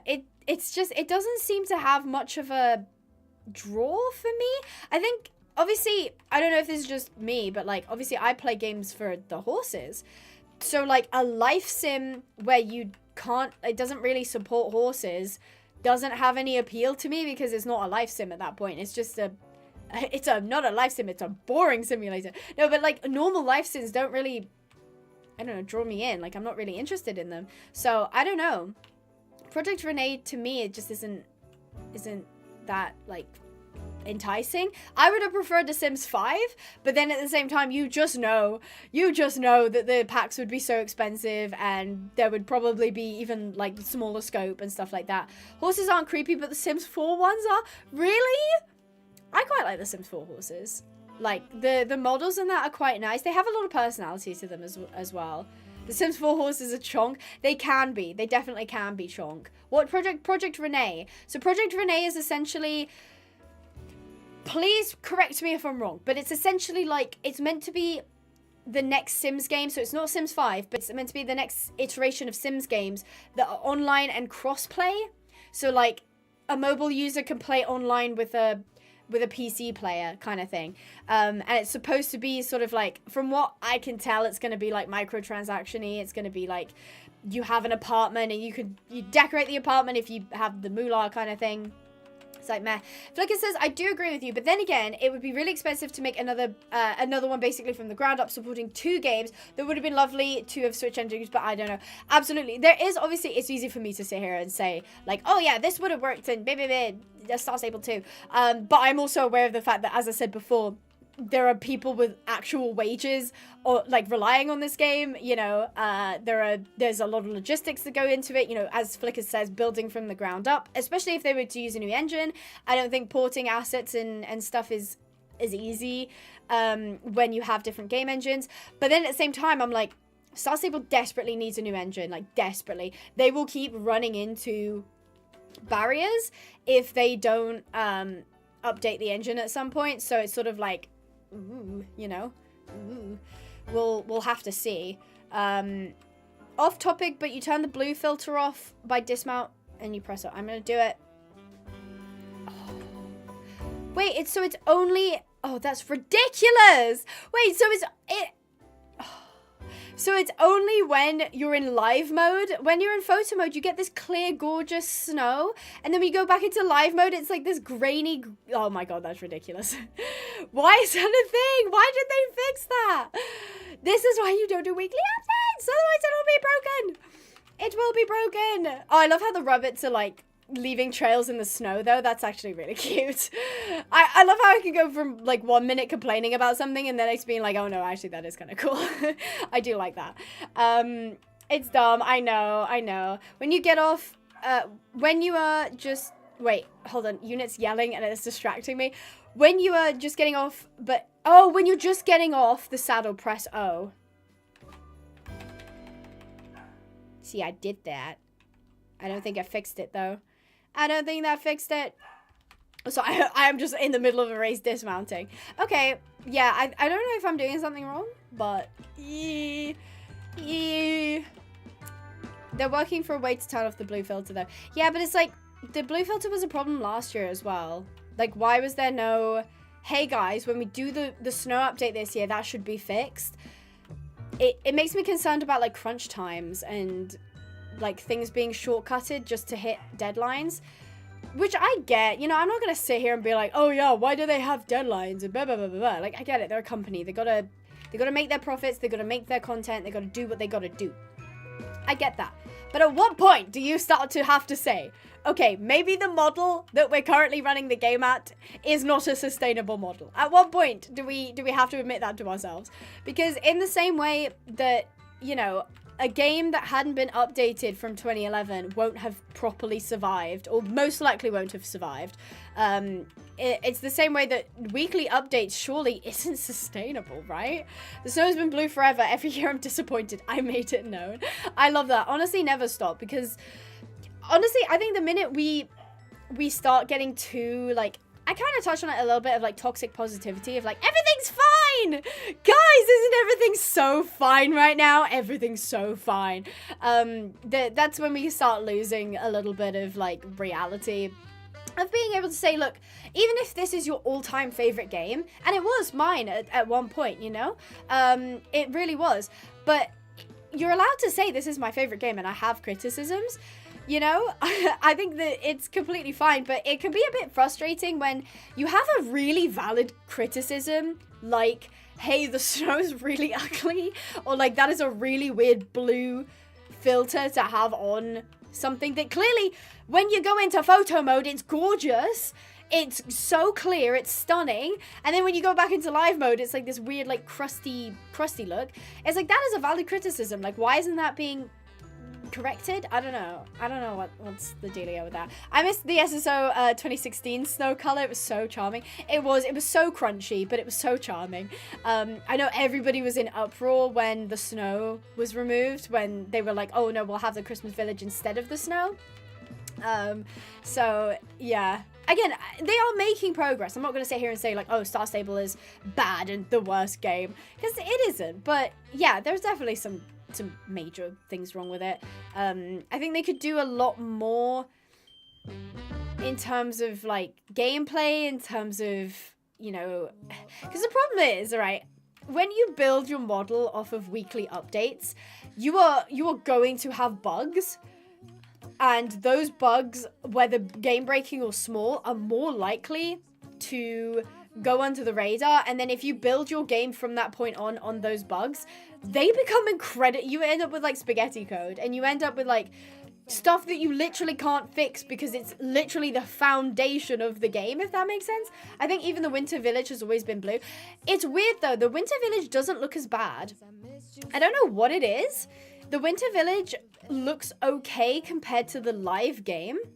Like, I have to admit, after going into photo mode, like, it's so crispy and clear, and especially when it's like kind of nighttime like this, it looks so like inviting and clear and crisp and good. And then you go into the live mode and it's like, why is this filter here? There is no reason.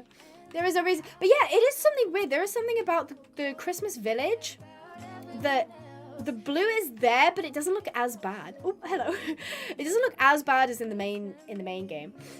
I do know they're upgrading the graphical rendering pipeline and dropping some of it off by next year, with what they can get better lighting, which is a slay. Can't complain about that. Always, honestly, as I said, look, it is really good that they are upgrading the game and they are doing things, but I can't help but feel like, as good as this is, I'm like, but the engine, but the engine's like balked, right? Like, it's at like capacity for a game like this.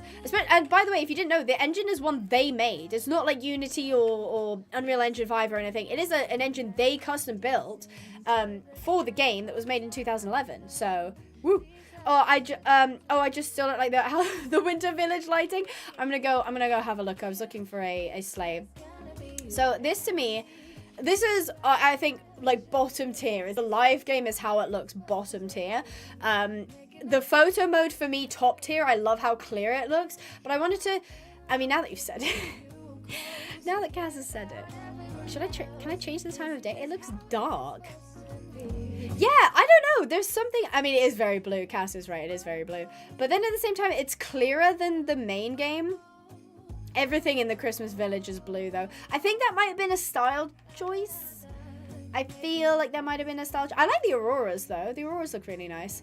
I feel like there might have been a style choice of, like, oh, because it's meant to be a Christmas village, so it's going to be, like, full of snow and stuff. So I don't know. It looks like a purple. I was just going to say, it does look more purple. I tried to change the time of day in case that was something affecting it. I mean, the time of day just gets rid of the Aurora Borealis if it's too late. Which is really sad. I wish it didn't do that. I do like the auroras. They look really pretty. Hi guys!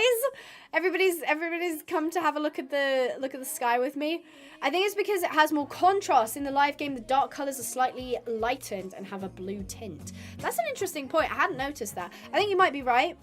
That it is a little bit more contrasted and almost more saturated as well. Like I feel like the colors pop a little bit more, but now that Cass has said about the blue filter, I'm like, wait. Oh no. Oh no, I see it. Oh no, and I can't not see it anymore. That's hashtag upsetting. The fact that the Borealis is actually moving now though, before the Winter Village, it was just a JPEG. That's so funny. They just put like a PNG in the sky. That's so funny to me. There's like nothing funnier to me than when like games put PNGs. It's just so, like for me, it's just so funny because it's like there is this like 3D element, like moving game, and then you have like a JPEG that you put in. It's just top tier. It's so stupid. Like I know that that's a legit way of like getting around like having to have a fully rendered like 3D model, but it's just so funny. I can't help it. It's so funny. Aurora.png. Exactly. Exactly. Northern Lights. Have you ever seen the Northern Lights? They were actually in the UK a couple months ago. Hello, Pony, are you gonna go? I also don't know where I'm going, if I'm being completely honest with you, both in Star Stable and in my general life. So we did, we're gonna have to go do the dressage. Oh, I don't like doing the dressage. Wait, why am I getting in the trailer? I can call for pickup. Yes. Oh, that's so embarrassing. I have to back out of the trailer. Let me just back up real quick. Okay, let's do this. Yeah. SSO_sounds.wav. Night sky with lighty lights.png. They will add a button on Wednesday. Oh, they're going to update it on Wednesday. Oh, I didn't know that. I did not know that. Old games always use PNGs for the backgrounds and stuff. It was pretty common until they could make stuff with better graphics. Yeah, because that's the thing is you can always tell from like the really old games, because especially obviously if they were 2D games they were using PNGs, but in like 3D games, even like some things like the grass, they tend to be like two PNGs like intersected, so it gives the effect of like a 3D sort of look, but it's just two flat PNGs sort of mushed together, which is quite interesting, and it's not always that obvious when that's the case, but like just to have in the sky like a hanging Aurora Borealis is so funny.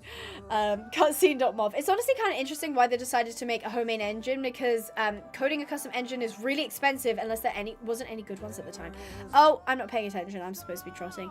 That is really interesting, actually. I wonder what the choice was. Maybe it was that the engines that were available wouldn't support something that Star Stable had, or it didn't support as well.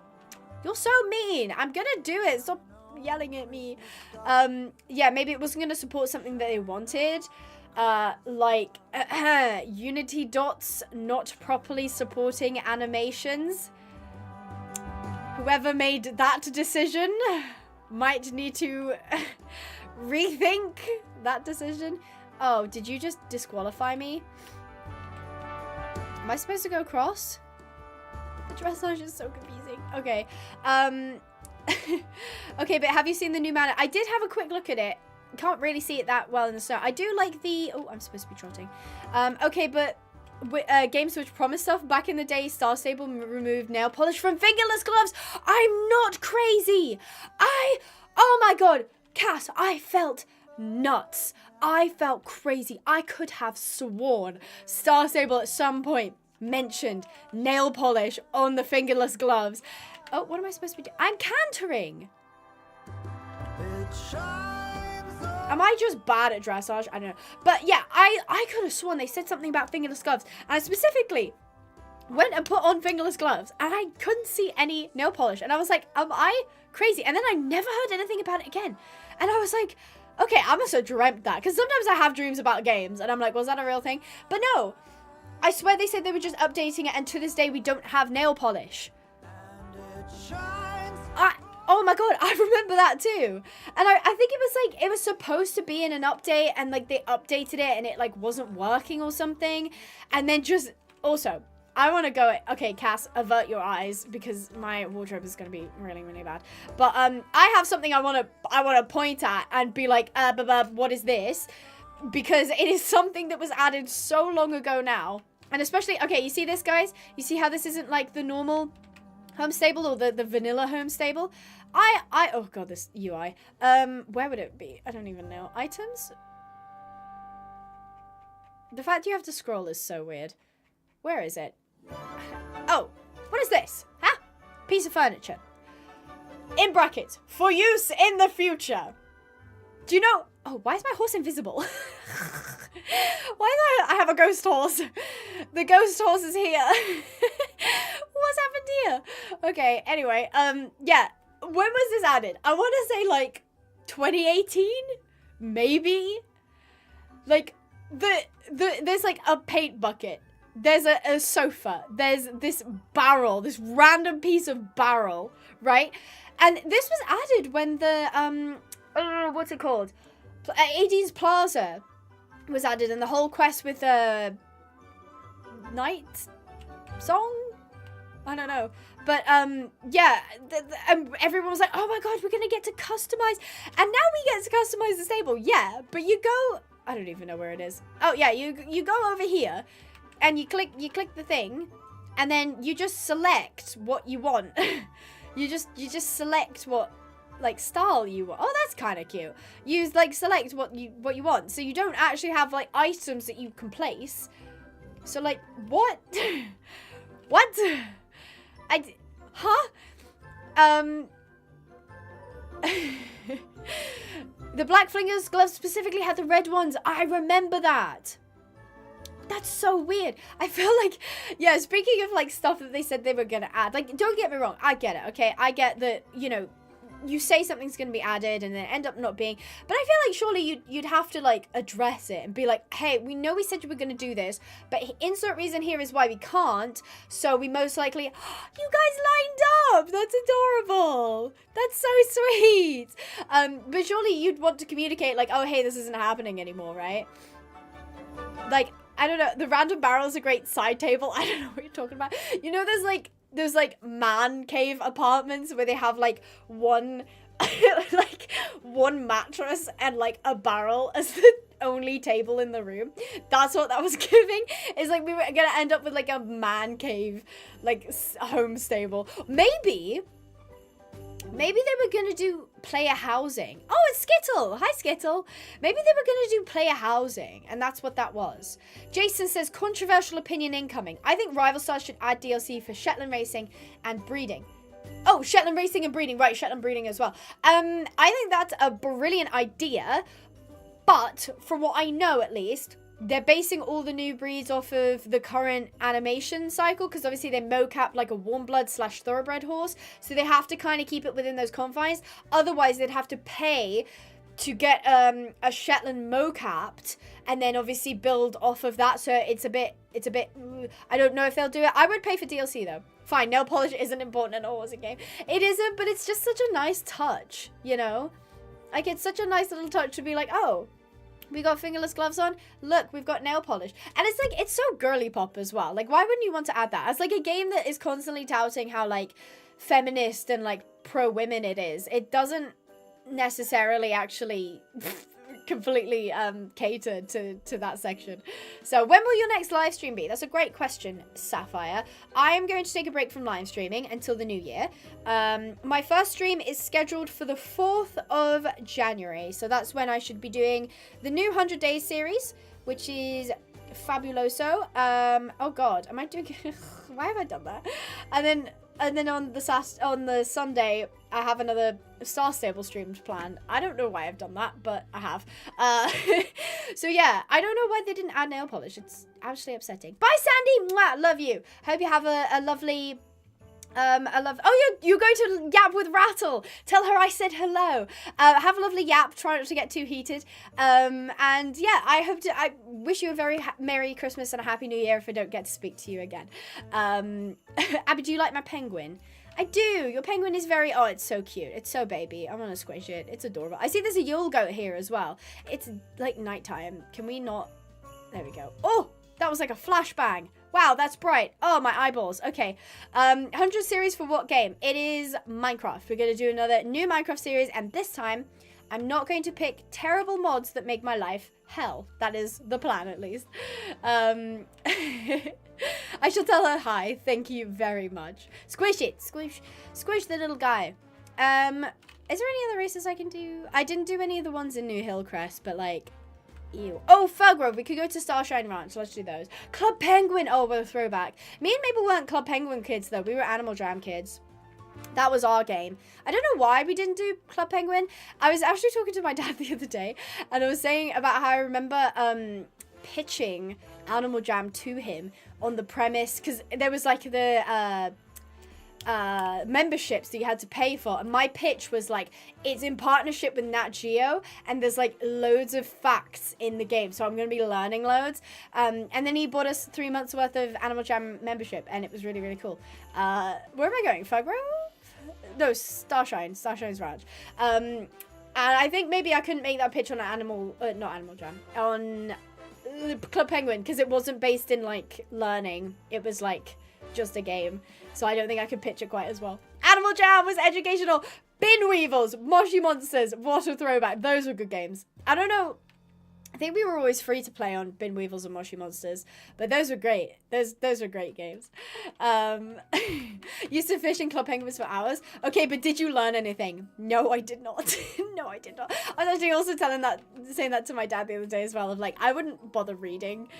I was just, no, I tell you what I used to do is I would be like, God, I was maybe like 10, maybe younger, and like my favorite thing to do would be go to the beach, and at the beach section there was like a tiki hut, and if you went in the tiki hut, they had like a claw machine and a smoothie machine, and in the smoothie machine there was like this mini game where you could like move the cup and like catch certain fruits, and I think depending on how many fruits you caught, it would be like a different color.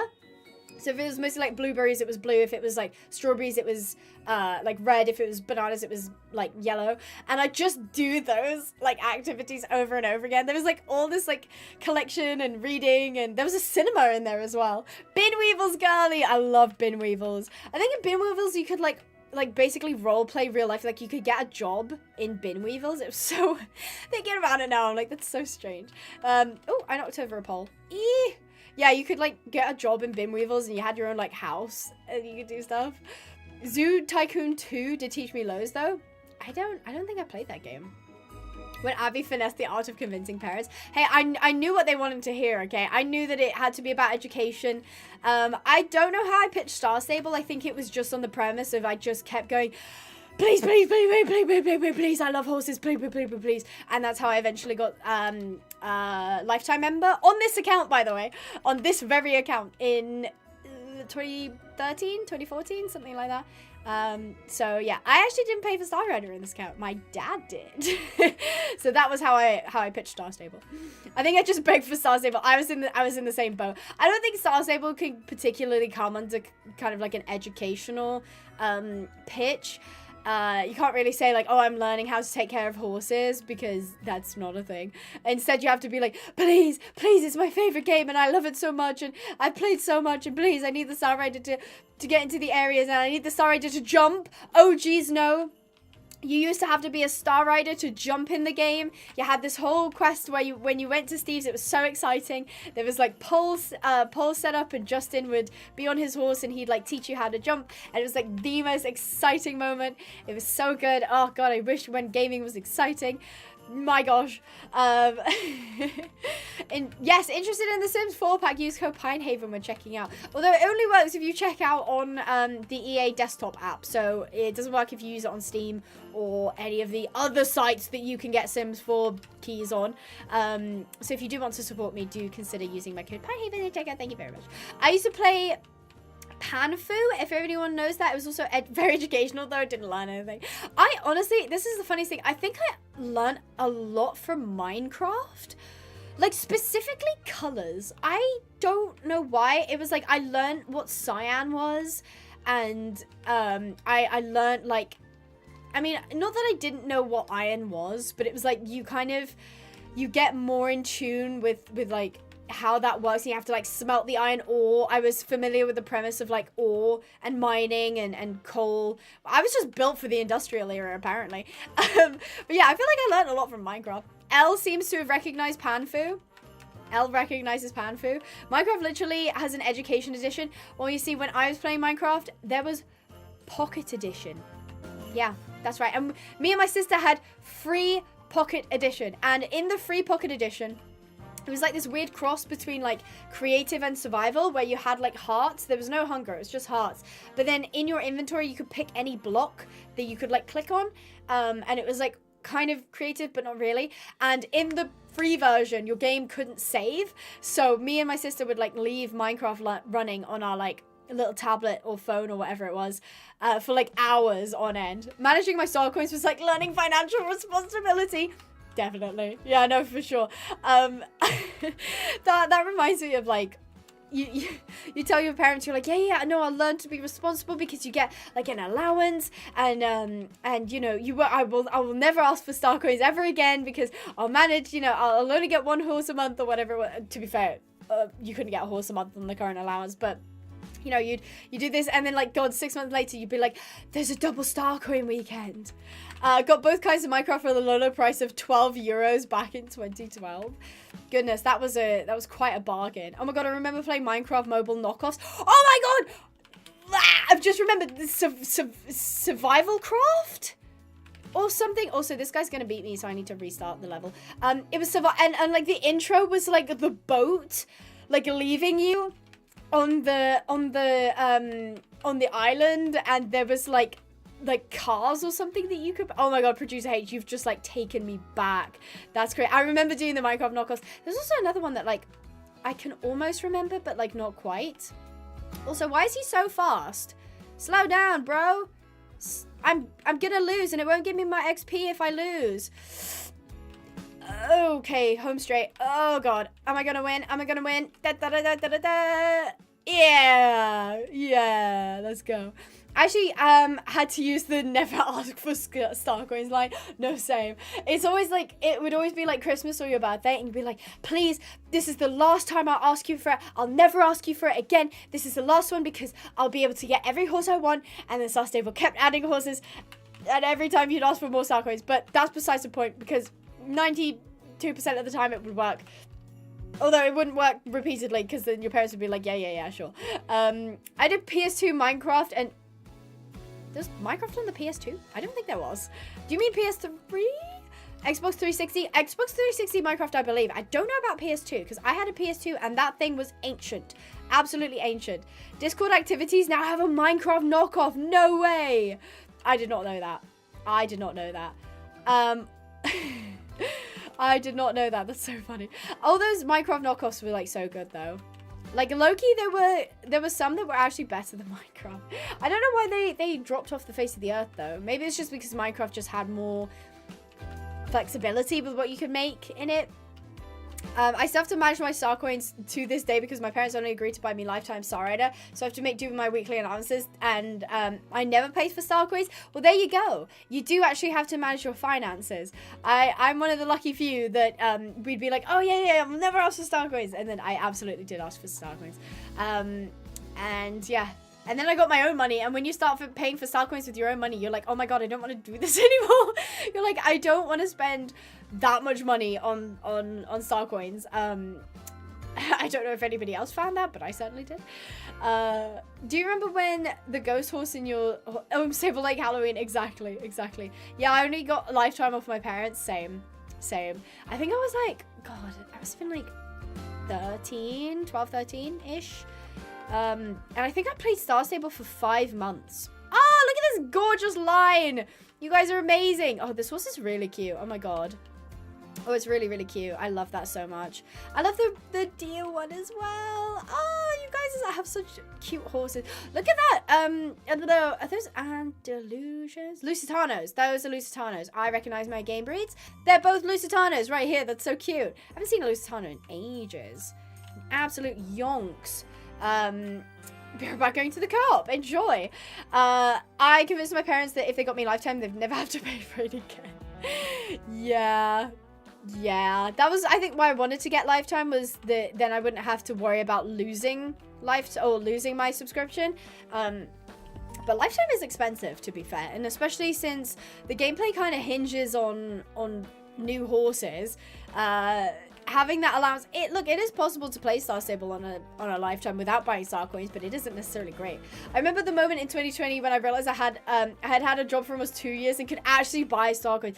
Oh, I swear that it's all the same. When you hit like your early 20s or even like your late teens, and you have your first job and you have your like first real money check or real money bank deposit, and you're like, oh my goodness. Me personally, I used to make like little lists, so I'd like figure out how much I was gonna get and then like budget, but it would be like a tiny amount of money, and it would be like, I need this for the train, I need this for the train pass, and then I wanted, like, I don't know, a new, like, highlighter set, and then I wanted to buy star coins, and, like, you get to buy your own stuff for the first time. I think it's really good as well to have that, because you do end up buying stuff you don't need and you don't actually want, but, like, the thrill of having your own money to get stuff is just next level. It is so good. And then once you start realizing that you have, like, adult, like, things to do and, like, bills and scary stuff like that, money becomes way less fun, and you're like, oh, all of it's going to other people and not fun things. Oh, wow. My first check was like $60. Same. I think mine was like, actually looking back, it might have been like, I feel like it was like something like that, like 60 or like 80 or something. And that to me was a boatload of money. Like going from somebody who had never had, like I didn't really have an allowance, going from like someone who never actually had money to having 80 whole pounds was like insanity. I was like, oh my god, I can go to the shops and like get a snack or a treat or something, and then you're just like, oh my god, that is a boatload of money. And it's just so fun, because then you feel like, you know, you can spend it on the stuff that you want. I love realizing I have my own money to spend and hate realizing I spent my own money. Exactly. And then you don't want to spend your own money. Yeah, it's the first couple of weeks you're like, oh, this is so fun, I'm spending my own money, and then you run out and you're like, oh, that's not as fun. I think the worst part of having adult money is spending it on bills and realizing how bleeding expensive everything is. It's like, oh, hey, you want to sleep at night? That'll be a huge chunk of your check. Oh, you want to eat? Oh, are you hungry? Yeah, that'll cost you money. Oh, you enjoy playing games on your PC? That costs electricity. And you're just like, I can't escape. Everything costs so much money all the time. Oh, wow. Pinehaven ponies are couldn't eat game. Go Lorcan. Did you? Oh, Lorcan, I'm so disappointed. I'm so disappointed. Terrible plug from Lorcan. Bills are optional. Model horses are forever. Get your own at pinehavenponies.com. We're not .com, by the way. We're .co.uk. Kyle back again with the 5 gifted memberships. That's 15 from Kyle today. And then it was 10 yesterday. So Kyle has been... Kyle, I can't say your name now. Kyle has been so incredibly generous with their gifting. It went to KTO. KTO? I hope I said your name right. Serenity, Komarek, Odd Molly Ollie. That's a really cute name. Scooter Cat. I think that was everyone. Yeah, that was everyone. Thank you so much, Spark Games. Not Spark Games. I'm sorry. I'm so tired. Kyle, thank you so much for your gift. It's because Spark Games said something and I was like, Spark Games says thank you, Kyle. And I was like, yeah, Spark Games. Thank you so much. Thank you. Oh, I'm not even. Thank you. Thank you so much. I really appreciate the support. That's so sweet. And please make sure to say thank you to Kyle, because it does help me out when memberships get gifted and you guys get a free... Wow, these lines are coming together so strong. We got Flickers. Hi, Flickers. Tegan, how do you say... wait, what? You're Mac Hawk. Oh my gosh, I read that as like Maka Wook, and I was just like, what does that mean? It's Mac Hawk or McHawk. Montana Wolf Deep is still here. Azura Mistral is still here. Cassandra, but that's not Cass, is it? Cass, that's not you, is it? It's just anytime I see someone with the name Cassandra, I'm like, is that Cass? Because Cassandra Birchcloud. So Sophia Breeze Mother, Lily Cloud I'll get there eventually, guys. Lily Loudcage, Isabella Softstorm, aka Skittle, Kaylee Shadowgale, and Coco Bunny Road. Shout out to you guys because you're awesome. And we also have Lily. I'm actually having a stroke. Willow Pony Rain, who is over here. I don't know if they're part of this, but they are now. I have decided that they are. I think it's like potato, but instead of P-O, it... like K-tato. Ah, that's a good way to put it. Yes. Yes, that makes sense. Okay. Take the credit when you can, Dad. Smart Games. You just hijack Kyle's membership gifting. Whenever I play phone games, I'm always baffled when people spend more than $25 on phone games. So, this is interesting, right? Because I've been watching quite a few videos recently on whales. Now, personally, I hate that term. I think that's a horrible term. But if you don't know what a whale is, it's actually an industry term. Like, it's an actual... Where am I going? It's a coined industry term where mobile game developers refer to people who spend a lot of money on mobile games as whales, because they're like, it's like they spend a huge amount of money. And I'm not talking like $50, $100, $200. I'm talking like thousands of dollars on a mobile game.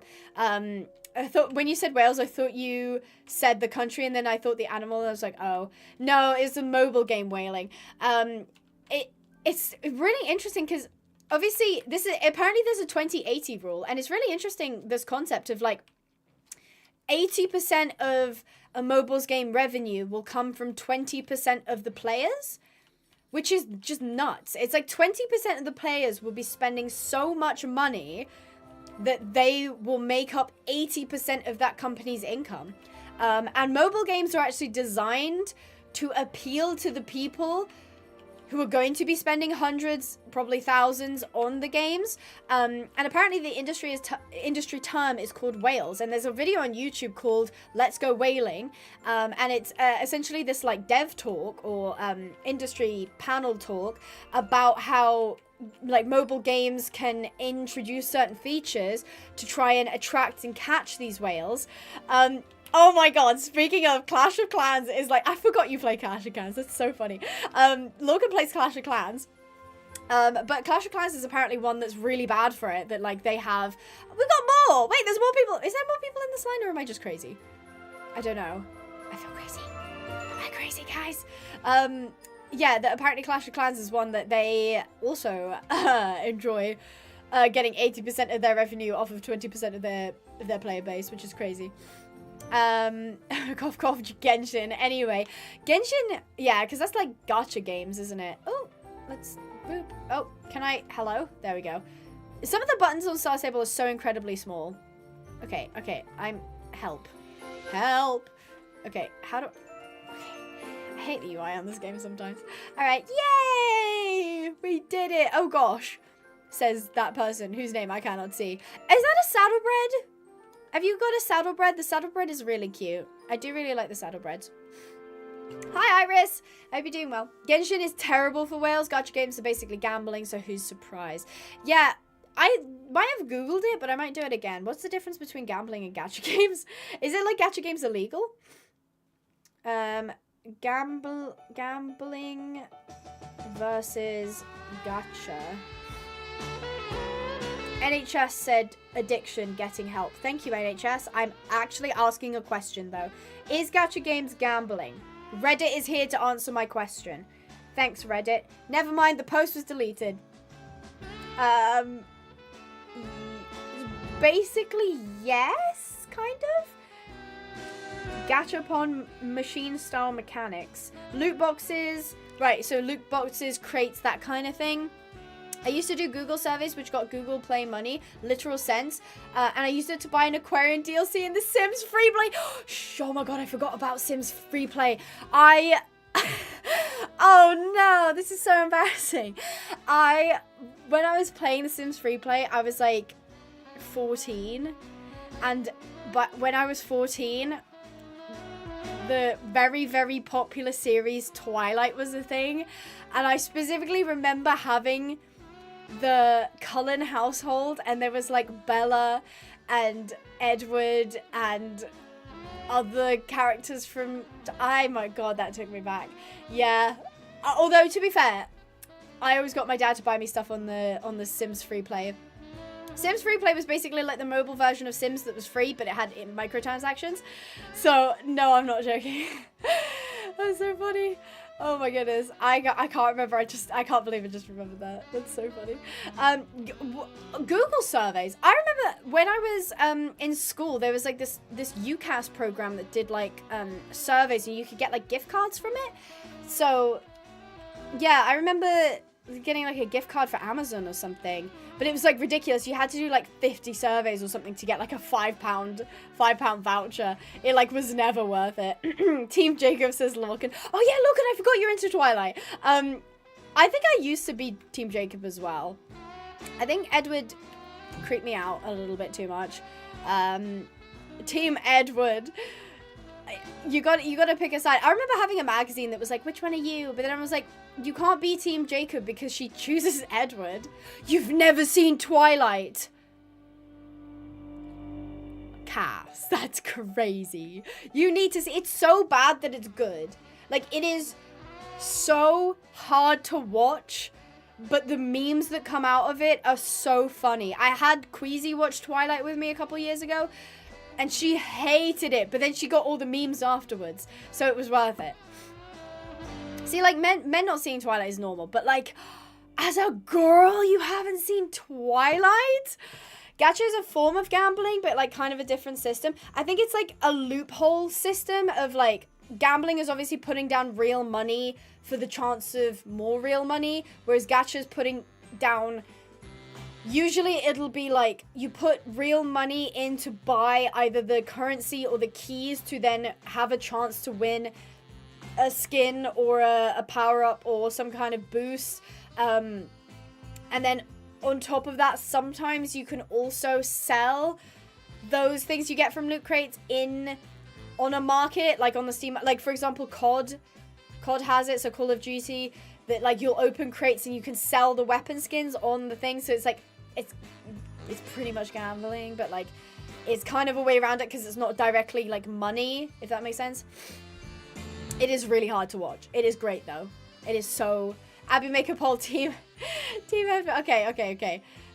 Twilight fans.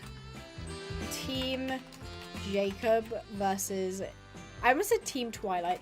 Team Edward. And then... What was the dad's name?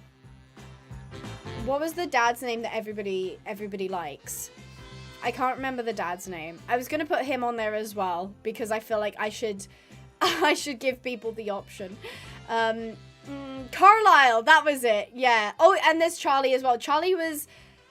Okay, I'm just going to put Charlie/Carlisle because Charlie's the Bella's dad and Carlisle is Edward's dad. So, which one are you? I meant to put team, but then I just put Charlie/Carlisle. I think Charlie was the name of Bella's dad, at least. Alice is so goated. No based. She so is. She so is. Sorry, but by the way, guys, I just stood there talking for a second. I will go back up the mountain to continue my training. So yeah, love Carlisle. It is... I mean, as I said, like, it's so bad that it's good.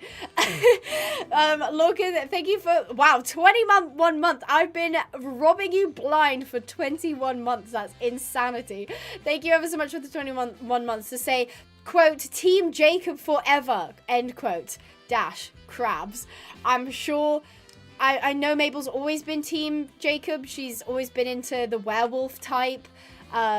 She prefers the werewolves over the vampires because obviously werewolves are cooler than vampires. Because I will never forget the meme that's like, oh, Bella, this is the skin of a killer. And he's like sparkling like glitter. Like, shut up. So funny. No, this is slander. Fake news. I'm suing for defamation. Yeah, defamation is what Mabel said. Suing for defamation. That is how you know she's a real lawyer. She's suing for defamation. No, but Twilight is good. Obviously, I think it's a 15. so I wouldn't recommend watching it if you're not 15. It can be pretty scary at points, but it is a cult classic that is so bad it is good. Shush, I'm dyslexic. I just love that Robert Edward hates the movie so much. He hates talking about it. No, my favorite thing was, oh, what's the girl? She was in Pitch Perfect. The really, like, stupidly talented girl. And she's, like, really, really pretty. I don't remember her name. She was in both Pitch Perfect. She's, like... What's the actual actor's name, though? What's the actual, like, name? No, it's not Anne Hathaway. Anna Kendrick! Anna Kendrick! That's it. What happened to the man? Anna Kendrick. Anna Kendrick had this interview where, like, they were, like, talking about Twilight, and she was like, oh yeah, I forgot I was in that. And, like, I forgot she was in that as well because she played somewhat of, like, a minor role. Anna Kendrick is, like, she's an incredible actress and she's an incredible singer. But the fact that she was also in Twilight and just, like, she was literally in the movies and she forgot that she was in the franchise is just so funny. But yeah, I know Robert Pattinson hates the Twilight movies. Because didn't he actually date, the actress that played Bella? I don't remember. Kristen Stewart? Is that her name? Kristen Stewart, I think. Because they actually dated for a while. But that's, like, normal in the acting world, because it's, like, you work so closely with somebody, especially if you're already on, like, an on-screen romance. She's in Trolls? I did not know that. I did not know that. I can't believe you got, Anna Kendrick and Anne Hathaway confused. That's crazy. Mabel, I'm looking at you. I swear Kirsten Stewart, like, came out as gay. Oh, did she? I feel... Hello? I just... Let me... Stop. Leave the time of day as that so I can actually see things. Yeah, I think she did as well. Yeah, there was drama.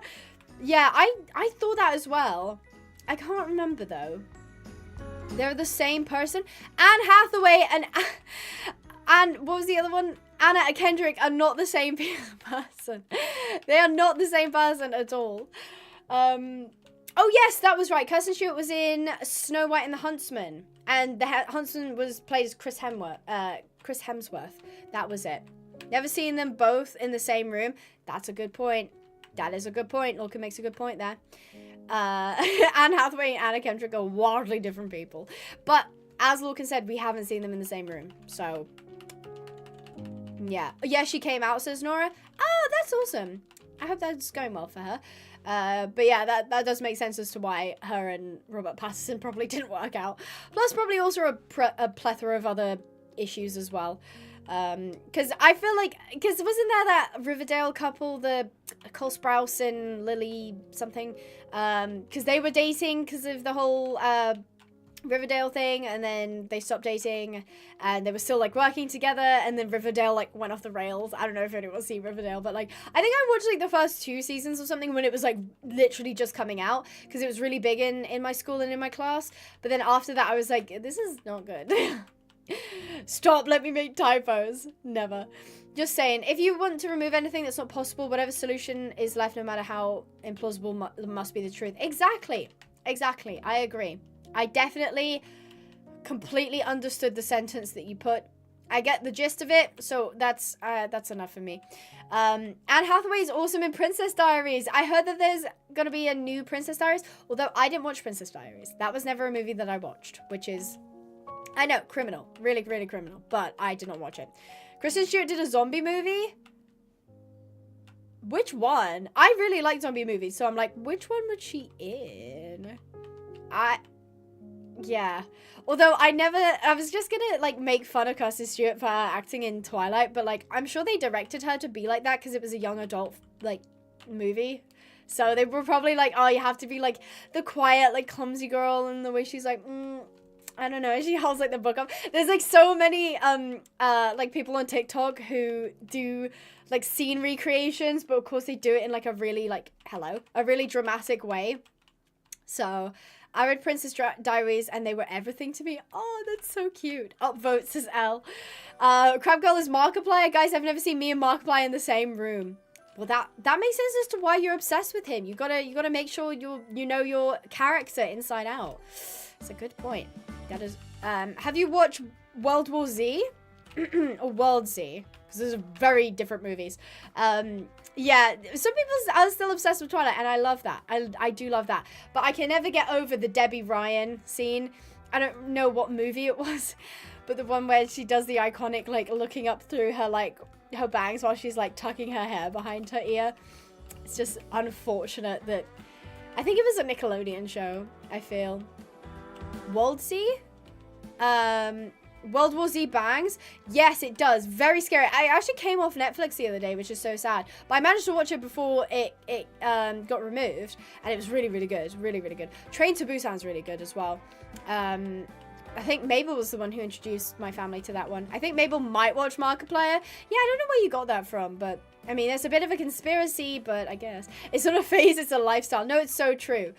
Twilight is not a phase, it is a lifestyle. I know, because there's always, when it, like, summer's over, there's, like, loads of posts that it's like, oh, it's horror season, and it's, like, the soundtrack to Twilight. Did you know, have you guys actually listened to the full soundtrack? Because the best bit with the horror is only, like, the first 30 seconds, and then, like, she starts singing, and it's, like, not as good. I need, like, a full 3-minute track as, like, the beginning bit, because that bit is, like, it slaps. It's amazing. Yeah, exactly. The Hoa season literally came up on Google. I thought it would. It's like a cultural phenomenon, and then they put, like, the blue filter over, like, videos of being in the forest and stuff. And honestly, it's iconic. It is really iconic. That's what I mean. It's like Twilight is objectively, like, a cringe movie. Like, it's difficult to watch, but that doesn't mean it's bad. I mean, it does. It's so bad that it's good. And then they have, like, the cinematography of it, and the acting, and the story, and, yeah. You know, it's there's a lot to it, but I think culturally it really defined us as, like, the YA audience, you know? Never thought about it, but it's very true. No, it is! It's so true. And I love it. I was definitely a Twilight girly. That was, like, my first introduction into YA. And then I ended up on, like, the dystopian, like, end of, I was about to say dystopian spectrum, the dystopian end of things. Wow, look at you guys. Oh, I see a sporkle. Camellia Oakfire has a sporkle. She's got a sporkle. I love it. I love the name Autumn Mice as well. That's adorable. We got Max Strawberry Valley, Tegan McHawk, which is the name that gave me a stroke last time. Camellia Oakfire, Cassandra Birchcloud, Isabel Softstorm, Azura Mistral, Coco Bunny Road, Kaylee Shadowgale, Lily Loudcage, Lisbeth Truthluck, and Montana Wolfdeep. I see you've changed your horse, Montana. That's really cool, because you had the same horse that Lisbeth is on, because it was like the wolf-looking horse, which is really cool. Cowboy genre meets zombie. Yeah, no, I was like YA dystopia, so I was like Divergent, Hunger Games. To be fair, Hunger Games shouldn't be put in the same category as like Divergent and Maze Runner and stuff, because Hunger Games is on another level. Like, there's a reason it was really good. And I think Hunger Games still holds up as of today, whereas like Divergent, not so much. I was obsessed with Divergent, though. It was like my favorite thing. Like, me and one of my closest friends like loved it so much. And yeah, it was like our favorite thing. And then there's obviously like the Throne of Glass with the fantasy. I think fantasy is probably bigger than the dystopia genre now. Because there's a lot of like, I don't know why, but fantasy just feels like on Book Talk especially, it's like a lot bigger. Hot take, Divergent movies were a letdown. Honestly, it's true. I love the books. The books were so good. They weren't that good, but in my mind, they were good. But the movies were such a letdown, and they never actually got an ending, which is crazy to me. Because from what I heard, this could be wrong, the final movie, they were trying to like extend into like this weird multi-part show or something, and the actors were like, no, we didn't sign up for that. So they just didn't end up making the final part of the movie, which sucks. Maze Runner is everything to me. Maze Runner is good. Maze Runner is good. I didn't read the books though. I watched the movies and they were good, but like they weren't my favorite thing.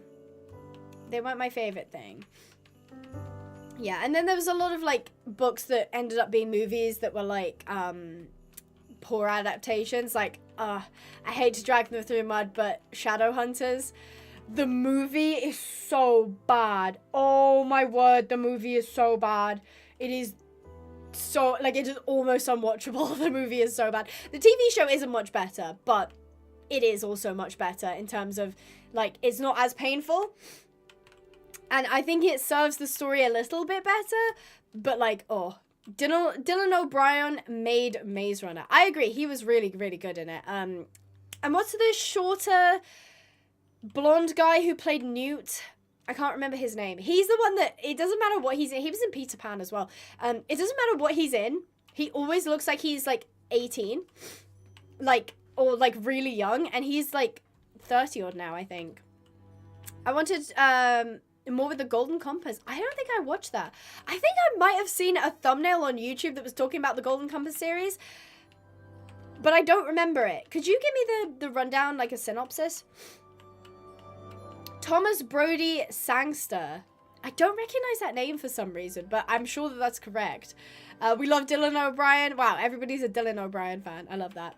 I haven't seen Teen Wolf. No, I didn't end up... I wasn't a Teen Wolf girly. I also wasn't a Vampire Diaries girly either, which is kind of wild. I know Lorcan's a massive fan of Vampire Diaries. Actually, which one are you more of a fan of? Vampire Diaries or Teen Wolf? Have you watched Spirit? Mabel has watched Spirit because I made her watch Spirit when I first got my hands on it, which I don't remember what year is the first year that I watched it. It wasn't the first year that it came out because I was 1 year old, so because it came out in 2002. So I watched it when I was a little bit older and I got a like DVD. Teen Wolf, says Lorcan, 100% Teen Wolf. Sarah says I hate Vampire Diaries. Yeah, it's not everybody's cup of tea. Like a billion times. Yeah, because it's a good movie. It's a good movie. I started rewatching it again while doing coursework. Yeah, I love that. That like there are going to be some shows that you can just like stick on. Oh goodness. Sorry, I didn't mean to slide into everybody. Oh, love this line. Love the line. Can I scoot in like here? Can I just scoot in like, I'm just going to squeeze in here, guys, and then boop, take a nice photo. Oh, I want to get everybody in. There we go. There we go. The FOV makes people in the end look a bit long, but that's fine. It's still a look. I love it. I go back to Smallville. What's that? A girl lives in this kind of dystopia where the soul is linked to an animal/companion. Girls have a special destiny and try to stop the government from separating children and companion. What is this? Is this Golden Compass? Oh, that sounds kind of cool. I mean, the premise is cool. I don't think I've seen it, though. Teen Wolf just for Dylan O'Brien. Oh, wait. Oh, right. So people's souls take the shape of animals, so it would be people with their companion/soul that could shapeshift between different animals. Oh, cool. The books are dark. Yeah, can we just talk about the fact that, like, Warrior Cats is, like, a massive fandom. But apparently, like, if you actually read the books, there's, like, constant, like, death and destruction and, it's dark. I was like, how could a book about kitty cats be so dark? And why is it that way? I know some people are really, really, really into Warrior Cats.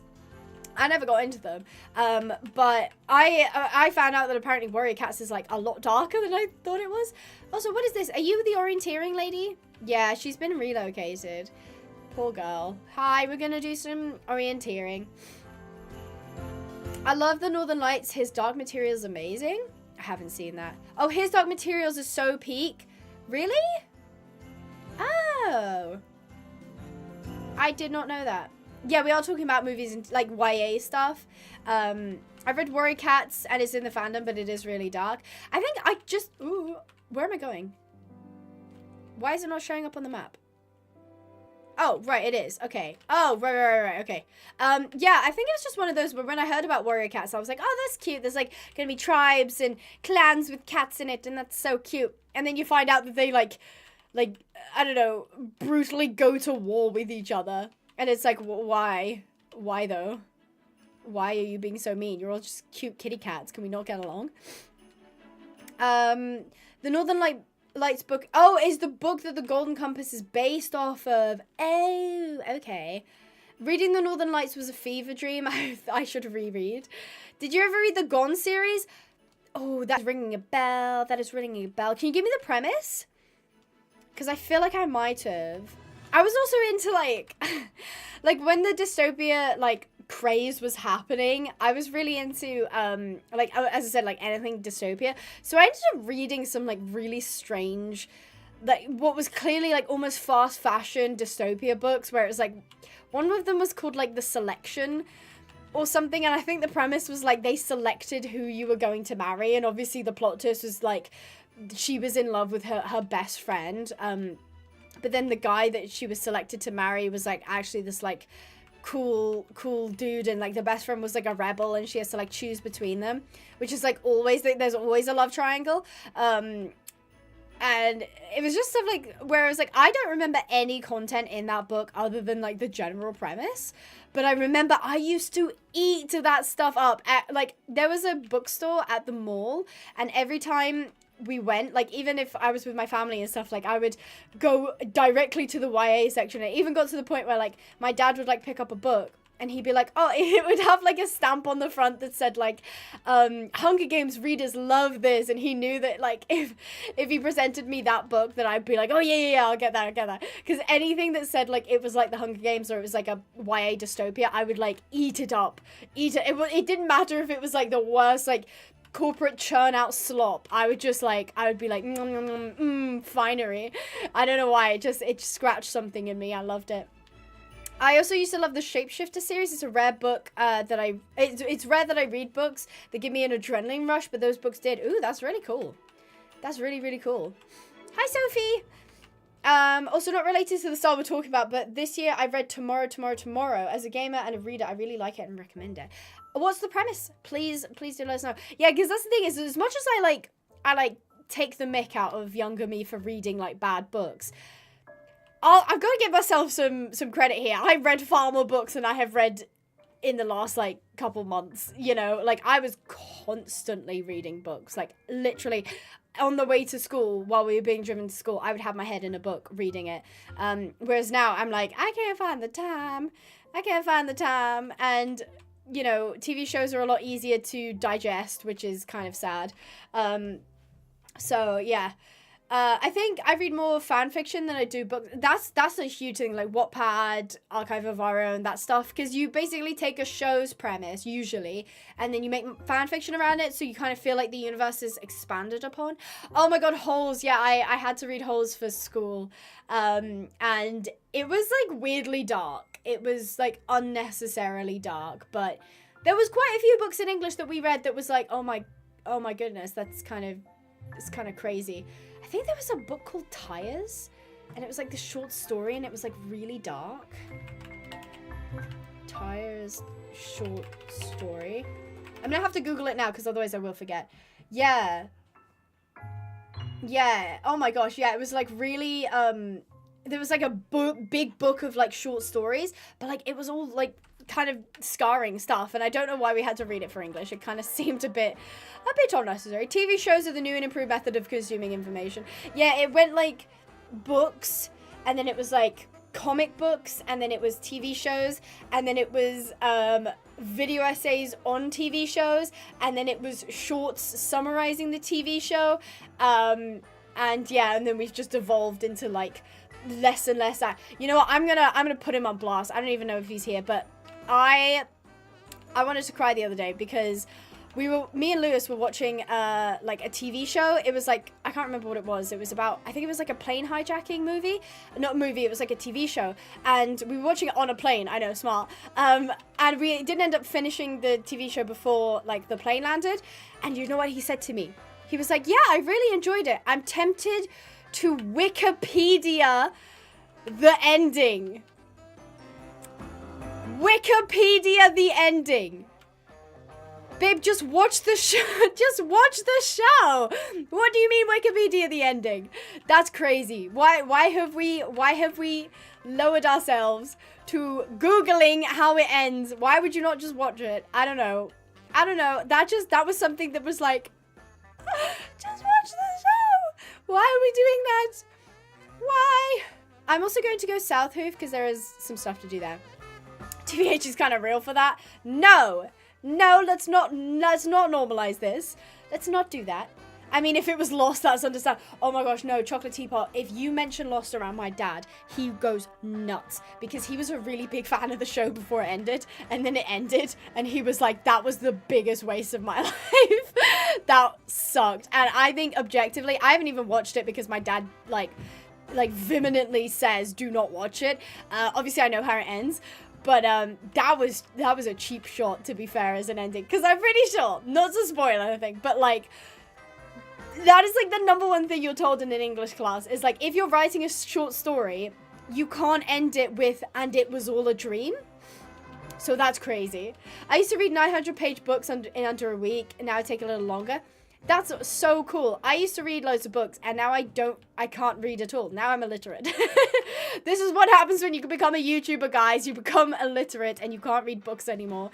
And it's so incredibly sad. And, you're confined to listening to video essays about somebody who read a book. I just started watching it and Krabs told me, oh no. Really? Oh, that's unfortunate. Well, if you decide to stick with it, good for you, Queen, I guess. Also, I don't know what Ellie's spatula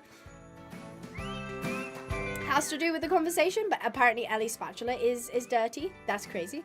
I've never been a big reader. I prefer movies. Yeah, some people are really big movie buffs. Personally, I was never really into movies. I still prefer TV shows over movies. I feel like I can get more out of them. But I tend to find that movies, at least, if you've got like a shorter amount of time and you want like a sort of complete story, that movies are better for that. But then I like to sink my teeth into more of a nitty-gritty, like, you know, story that's well-rounded. But then again, some TV shows end up like flying off the rails and just ruining whatever story they've got. So controversial opinion, but or whatever, but Ballad of the Songbirds and Snakes movie was kind of mid. I liked it. I did like it. I think it was a really cool expansion into the world of the Hunger Games, and I think the danger with that kind of thing is sometimes they can create plot holes. Whereas I don't feel like Songbirds and Snakes did. I quite enjoyed it. I think it was shot really well. I know that some people have issues with the actress that was in it. And there was like controversy surrounding certain things with her. But then I kind of found out that apparently that was all just sort of hot air and they were just like haters. So, Supernatural. Yeah, that's another one I never watched. But I had friends who were really big into Supernatural. Netflix have been pushing some cinematic masterpieces of shows lately. Yes, I feel especially like adaptations of things have been really good. I haven't been on Netflix too much. To be fair, I've been enjoying my Disney Plus subscription. Like, there's a new show based on the Inside Out movies, but it's from the perspective of the Dream producers. I actually watched one episode today, and it was really good, and I really enjoyed it. To be fair, I think Mabel watched Inside Out first. I didn't really watch it. I think it was unfortunately at that age where I think I must have been like 15, 16-ish, and I thought I was too old for kids movies, and unfortunately that's just a side effect of going through like a preteen teen age, is like you think you have to be grown up and you can't enjoy like things that are for kids or things that are more child oriented, and then when you actually get older you're like, oh wait, no, it's just about enjoying life. So I didn't actually watch the Inside Out movies until Inside Out 2 came out recently, and I was like, I should probably watch the first one if I want to watch the second one. And the first one was really good, and then I watched the second one and it was really good, and now the Dream Productions is really good too. So yeah, I've been more on the Disney Plus side of things than the Netflix kind of things. The second one was really, really good. I did really enjoy it. Highly recommend Black Doves. Never heard of that one either. I wish it was Mag's story, which happened a year after the Ballads of Songbirds and Snakes. Instead of making a new character, I'd rather learn more about characters we already have. I think the interesting thing, though, about it was the fact that it is a character, like, she was a character that she almost only existed. Ooh, I'm in the sky. That only existed in those movies, or in that movie. And then her, like, disappearance is never, like, explained or, like, built upon or, like, explored. And I think that that's really interesting. Because then you're like, she was such a huge role in who Snow became. and we never see her. She never comes back. We never find out what the, you know, I mean, yeah, I know a lot of people obviously loved Haymitch and wanted his games, but I also know that, like, I thought it was really interesting because I think Snow's character is really interesting in itself. So I personally, again, as coming from someone who I was really big on the Hunger Games, and then obviously a good few years went by, so I wasn't as invested, but I felt the movie, like, did really well for what my perception of the Hunger Games was. Also, Snow's backstory was needed. I love the book. I just feel like the movie didn't do it justice. That's really interesting because as somebody who hadn't read the book, I really enjoyed the movie. What kind of stuff did they sort of leave out? Like, was it, like, important information, or do you just feel it wasn't, like, portrayed well enough? Hello, Heidi. Hey, Abby, do you like Free Reign? I never really got into Free Reign. I don't know why. I think the first couple episodes for me were just a little bit too on the nose, and they were like the same premise of like, oh, this city horse girl with an uncle with a ranch, and she doesn't like horses, and she's like kind of awkward and not like the other girls, and then there's this black stallion who no one can tame, and it's just like, yeah, I've heard this a million times before. And I personally didn't really feel like anything that I saw after that particularly like intrigued me to be like, oh, maybe I do want to watch it. I just kind of felt like it wasn't my age demographic, and it was just kind of done. Yeah, unfortunately a lot of horse shows are the same, but then at the same time I'm like, for example, Saddle Club for me, obviously there is a layer of nostalgia and like a tint of, like, of course I'm gonna look at it through rose-tinted glasses because I watched it as a kid, but like I feel like they explored more themes in it of like, you know, friendship and working together. Horseland was really good, but then in hindsight some of it doesn't really hold up because there was like issues with like certain disorders and ethnic minorities and stuff like that wasn't portrayed particularly well. So it's almost like a trade-off of like the whole city girl has a special connection with Black Wild Stallion is almost like the safe bet apparently, but I would like to see something that's a little bit more adventurous, a little bit more like I said in my, if you watch my Everything Wrong with Black Beauty 2020, I mentioned that there's this weird, really brief section where, like, Black Beauty gets sold and she ends up as this, like, mountain range horse, and she does, like, mountain rescues with this guy called Terry, and it's like maybe, I don't know, 2-3 minutes in the movie that it kind of explains this, and I was like, why wasn't this about this? Like, that's way more interesting about the stuff that they had to go through and the terrain that they had to endure and stuff. Sorry, Lewis, I did diss you earlier. You weren't here to see it. So I don't know why everything goes back to like, oh, girl has special connection. Also, I'm gonna say it. I'm sick of the protagonists in horse movies and horse TV shows being women. I'm sorry. I'm sick of it. It's the same thing. I want to see a male protagonist because as much as it's like, oh, well, in other genres, women are minorities, but then it's like, it's never it's not really female empowerment if all you have them doing is like win a competition to save the ranch. It's like you're not really putting them in any sort of a different position of what people view horse girls as anyway, of like weird girls who have a weird special connection with a horse. I want to see something different. I want to see something new and exciting, and I think Unicorn Academy was actually alright. It wasn't great, but because it was still the kind of like, it was almost like Hogwarts like not great Hogwarts, meets like, I don't know what else to, I mean, the characters weren't that strong. That's the only thing, is I didn't feel the characters were particularly strong or memorable for that matter in Unicorn Academy. But at least they were coming in with a slightly different take on things of like, you know, she gets the letter to ride at this Unicorn Academy, but then they do that normal thing at the beginning where it's like she doesn't bond with any of the horses, so she's like, oh, I'm a terrible rider and I'm never gonna find it, and then like the forbidden horse that nobody, you know, that came from the woods is like, it chooses her, and it's just like, it kind of falls into tropes. I'm not saying tropes are bad, because they can be fun sometimes, but the same ones in the same genre all the time, so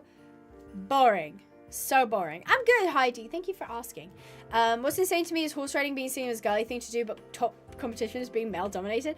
I haven't finished it because of course I haven't. But there's a book talking about how that discrepancy is actually akin to sexism and classism within the sport itself, which is really interesting, of how like horse girls is considered something to be like embarrassed about, and like, oh, it's just, you know, girls and their crazy obsessions, but then like at top sport elite levels it's considered like the money game, you know, and it's considered like the people with the actual equestrian estates and the people with high value horses and stuff like that, and those also reflecting in how it tends not to be women in those kind of positions is really interesting. And if anything, it's quite sad, because while, you know, the little girls are at the bottom getting all the slack for being uncool, the professionals at the top are seen as just as well respected, even if it's leaning more towards a male-dominated field, which is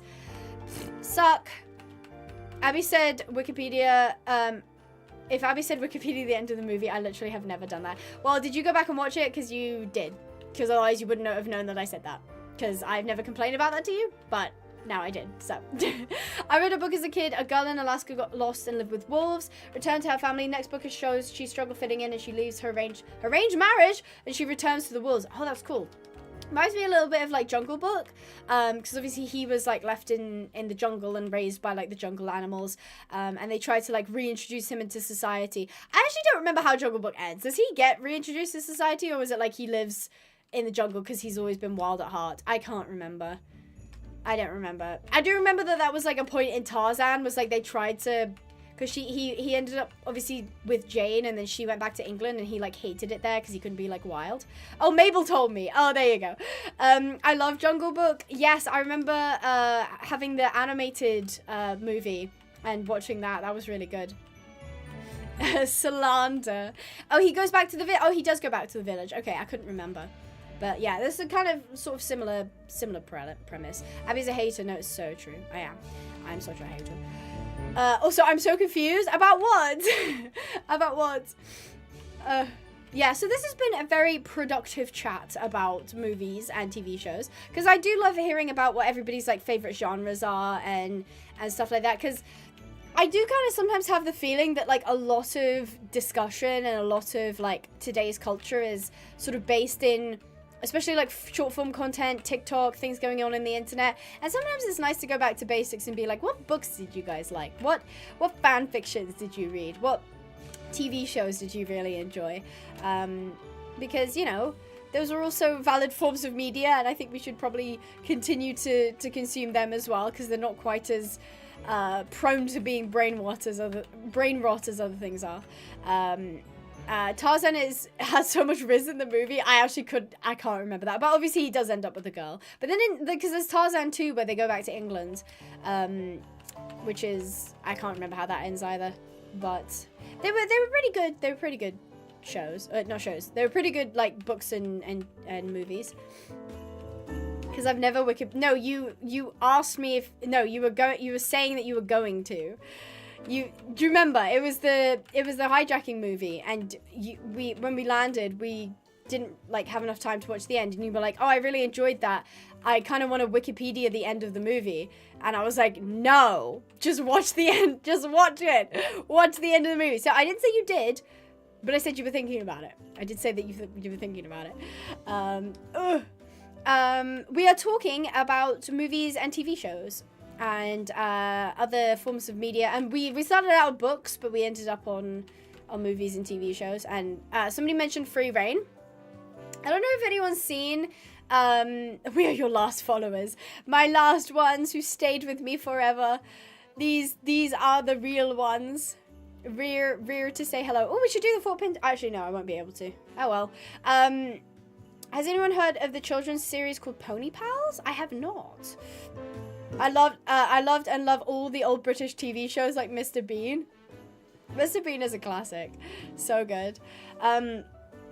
Also, I love LGBTQ media, but I'm getting so sick of the only selling point being some of them being they're gay and it's difficult. Like, I don't know, we need other LGBTQ relationship more normalized in other genres. I completely agree. I think funnily enough, as much as I slandered the show before, Shadowhunters the show had 2 gay characters, and at no point in the show was it ever, like, the plot point was the fact that they were gay. It was, like, their relationship was somewhat, like, you know, rocky, but it was rocky because it was a relationship between 2 complex individuals, not because they were gay.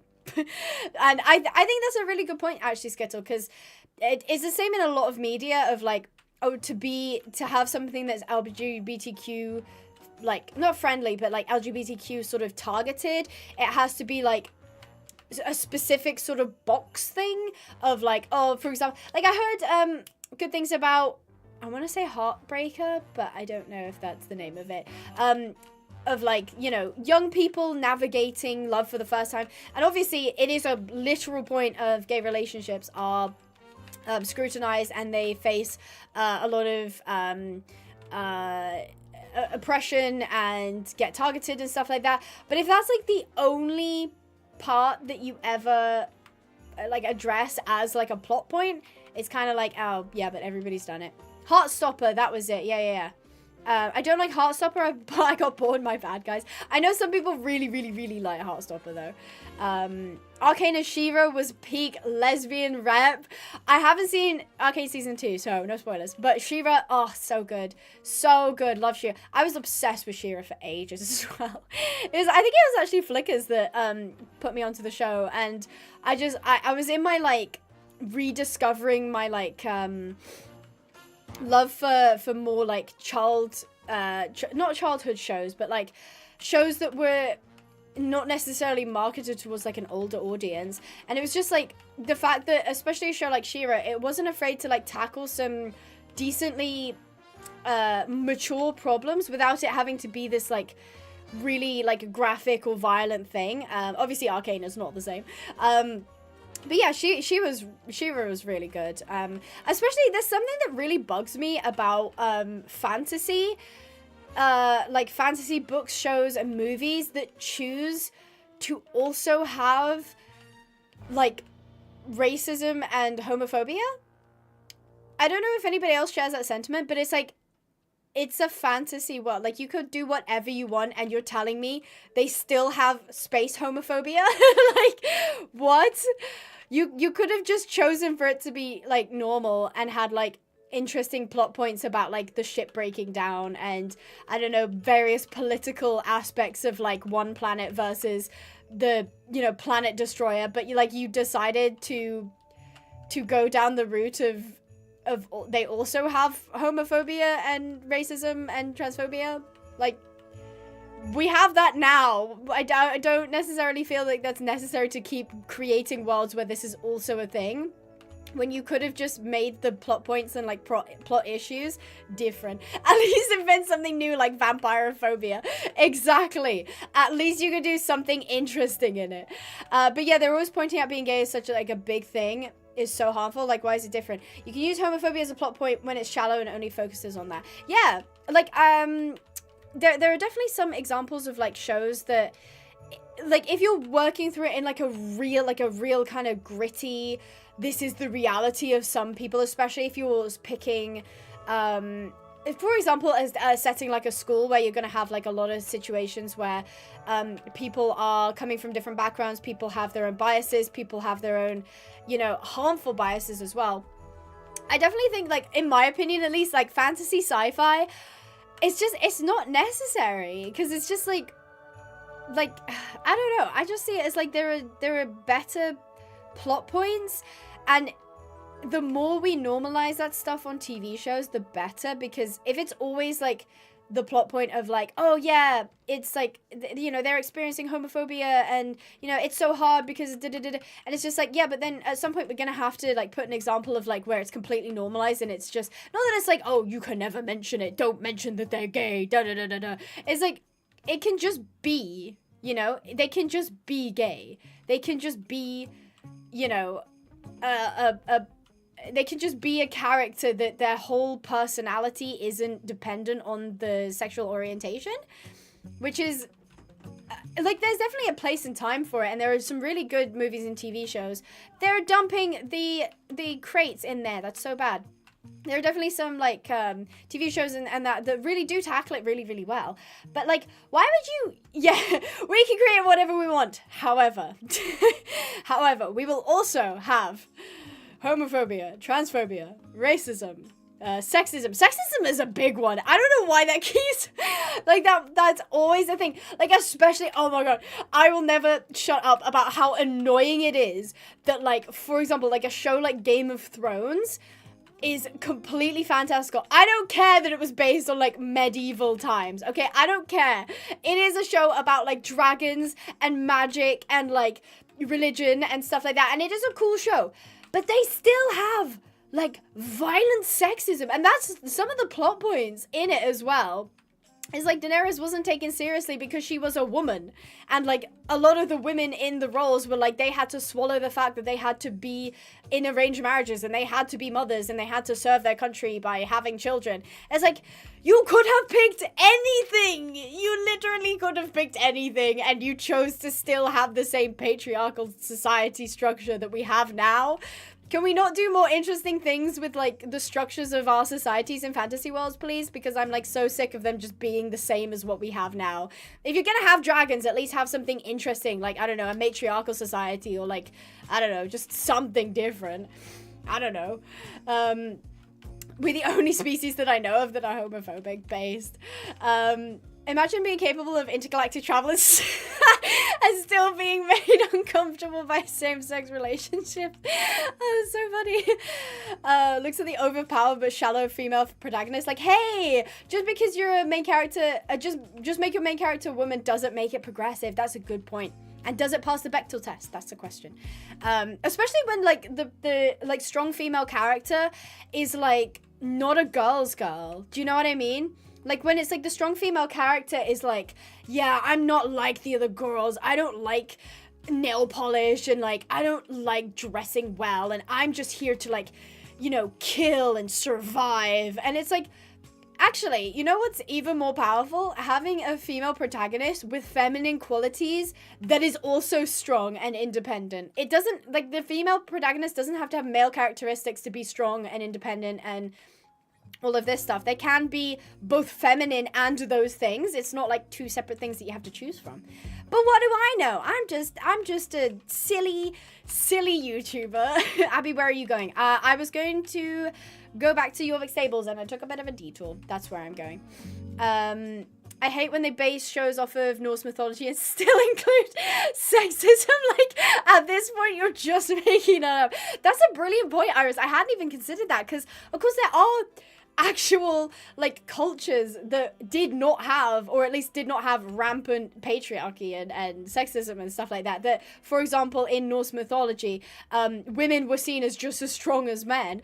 And they were a lot more, like, respected than, say, I don't know, like, I'm trying to think of another culture, like an Egyptian one, maybe? I don't actually know that much about Egyptians. But it's like, to base your show off of, like, I'll get there eventually. Norse mythology, and then also be like, yes, you have to marry, and you have to have kids, and you have to, like, make the home. And it's like, but that's not even a thing. Or Greek mythology and include homophobia. Like, okay, buddy. Okay, you clearly did not read the source material. You did not read the source material when you made it. Lara Croft. My mum loves Lara Croft. She also, like loves Indiana Jones and that sort of thing. And all aliens looking human. That's a great point of all of them being, like, humanoid. Or if they're, like, if they're humanoid, they have the potential to be, like, either, like, great oppressors, or, like, they're gonna be the allies. And if they look like monsters, then they're the monster. You know, they're the creatures that are, like, I don't know, terrorizing the ship or whatever it is. So, shield maidens, exactly. Why are all the mods coming together to alert everyone that we only have 5 minutes left? Is this the last stream of 2024? It is. It is the last stream of 2024. If you have any final questions for me, if you have any final things you'd like to say to me, now is the time. You do have 5 minutes to pop them into the chat. Let me know. And I will be back in 2025, but I'm going to take some lovely time off and spend some time with my friends and family, which do include Crab Girl. Crab Girl is not free of me yet. So yeah, I will be back in the new year. Don't you guys worry. They're all monsters. Meep, Morp, Zeep. We will miss you. Oh, Nora, I will miss you too. Keep in contact, Nora. I'd love to hear from you. I hope you have a lovely Christmas, and I'll see you next year and your next stream. Thank you for the live stream, and hopefully you'll have a wonderful Christmas and a happy new year. See you again in the new year. I'm excited to see you in 2025, as am I. How often do you normally stream? So if I'm not taking a break, it'll be twice a week. So Saturday and Sunday. We stream for 4 hours. Kyle is back with the final lot of gifted memberships. Kyle, you have been so incredibly generous. You really, really have, and I really do appreciate that. You've been incredible. I can't even keep track of how many you've given at this point. It must be near 30. That is absolutely crazy. Thank you ever so much, Kyle. Can we say thank you, Kyle, to everybody for a final time? Thank you. I also left Team Jacob up. Oopsies. I'm gonna end that poll. Team Jacob did win. That's quite surprising. Thank you so much. It went to Misty Wolf Multi, Meg B, Max Espresso, Ziffy, and Eileen. Congratulations, guys. Enjoy your free month of Abigail Pinehaven memberships, courtesy of Kyle. Massive thank you. I forgot about the Twilight poll. No, I did. That was very, very sweet of you for all of your support. And I do have to say, again, a thank you to Savannah Rose for becoming a member, Kyle for the 10 memberships, Nora for the 43 months, Rachel with the 5 gifted memberships, Jonna with the $5, Annie with the 2 months, Sky with the $5, Cass, just another pixel, with the membership and the 5 gifted memberships, Kyle again with the 5 gifted memberships, Lorcan with the 21 months, Team Jacob Forever, of course, and Kyle with the final 5 gifted memberships. Really appreciate all of the love today, guys. It has been absolutely fabulous. If you do celebrate Christmas, very Merry Christmas to you, and a Happy New Year. Cheers to 2025. I hope you all enjoy the rest of your year, and I will see you in 2025. So I hope you guys enjoyed. Stay positive, and I'll see you in the next video. Bye bye.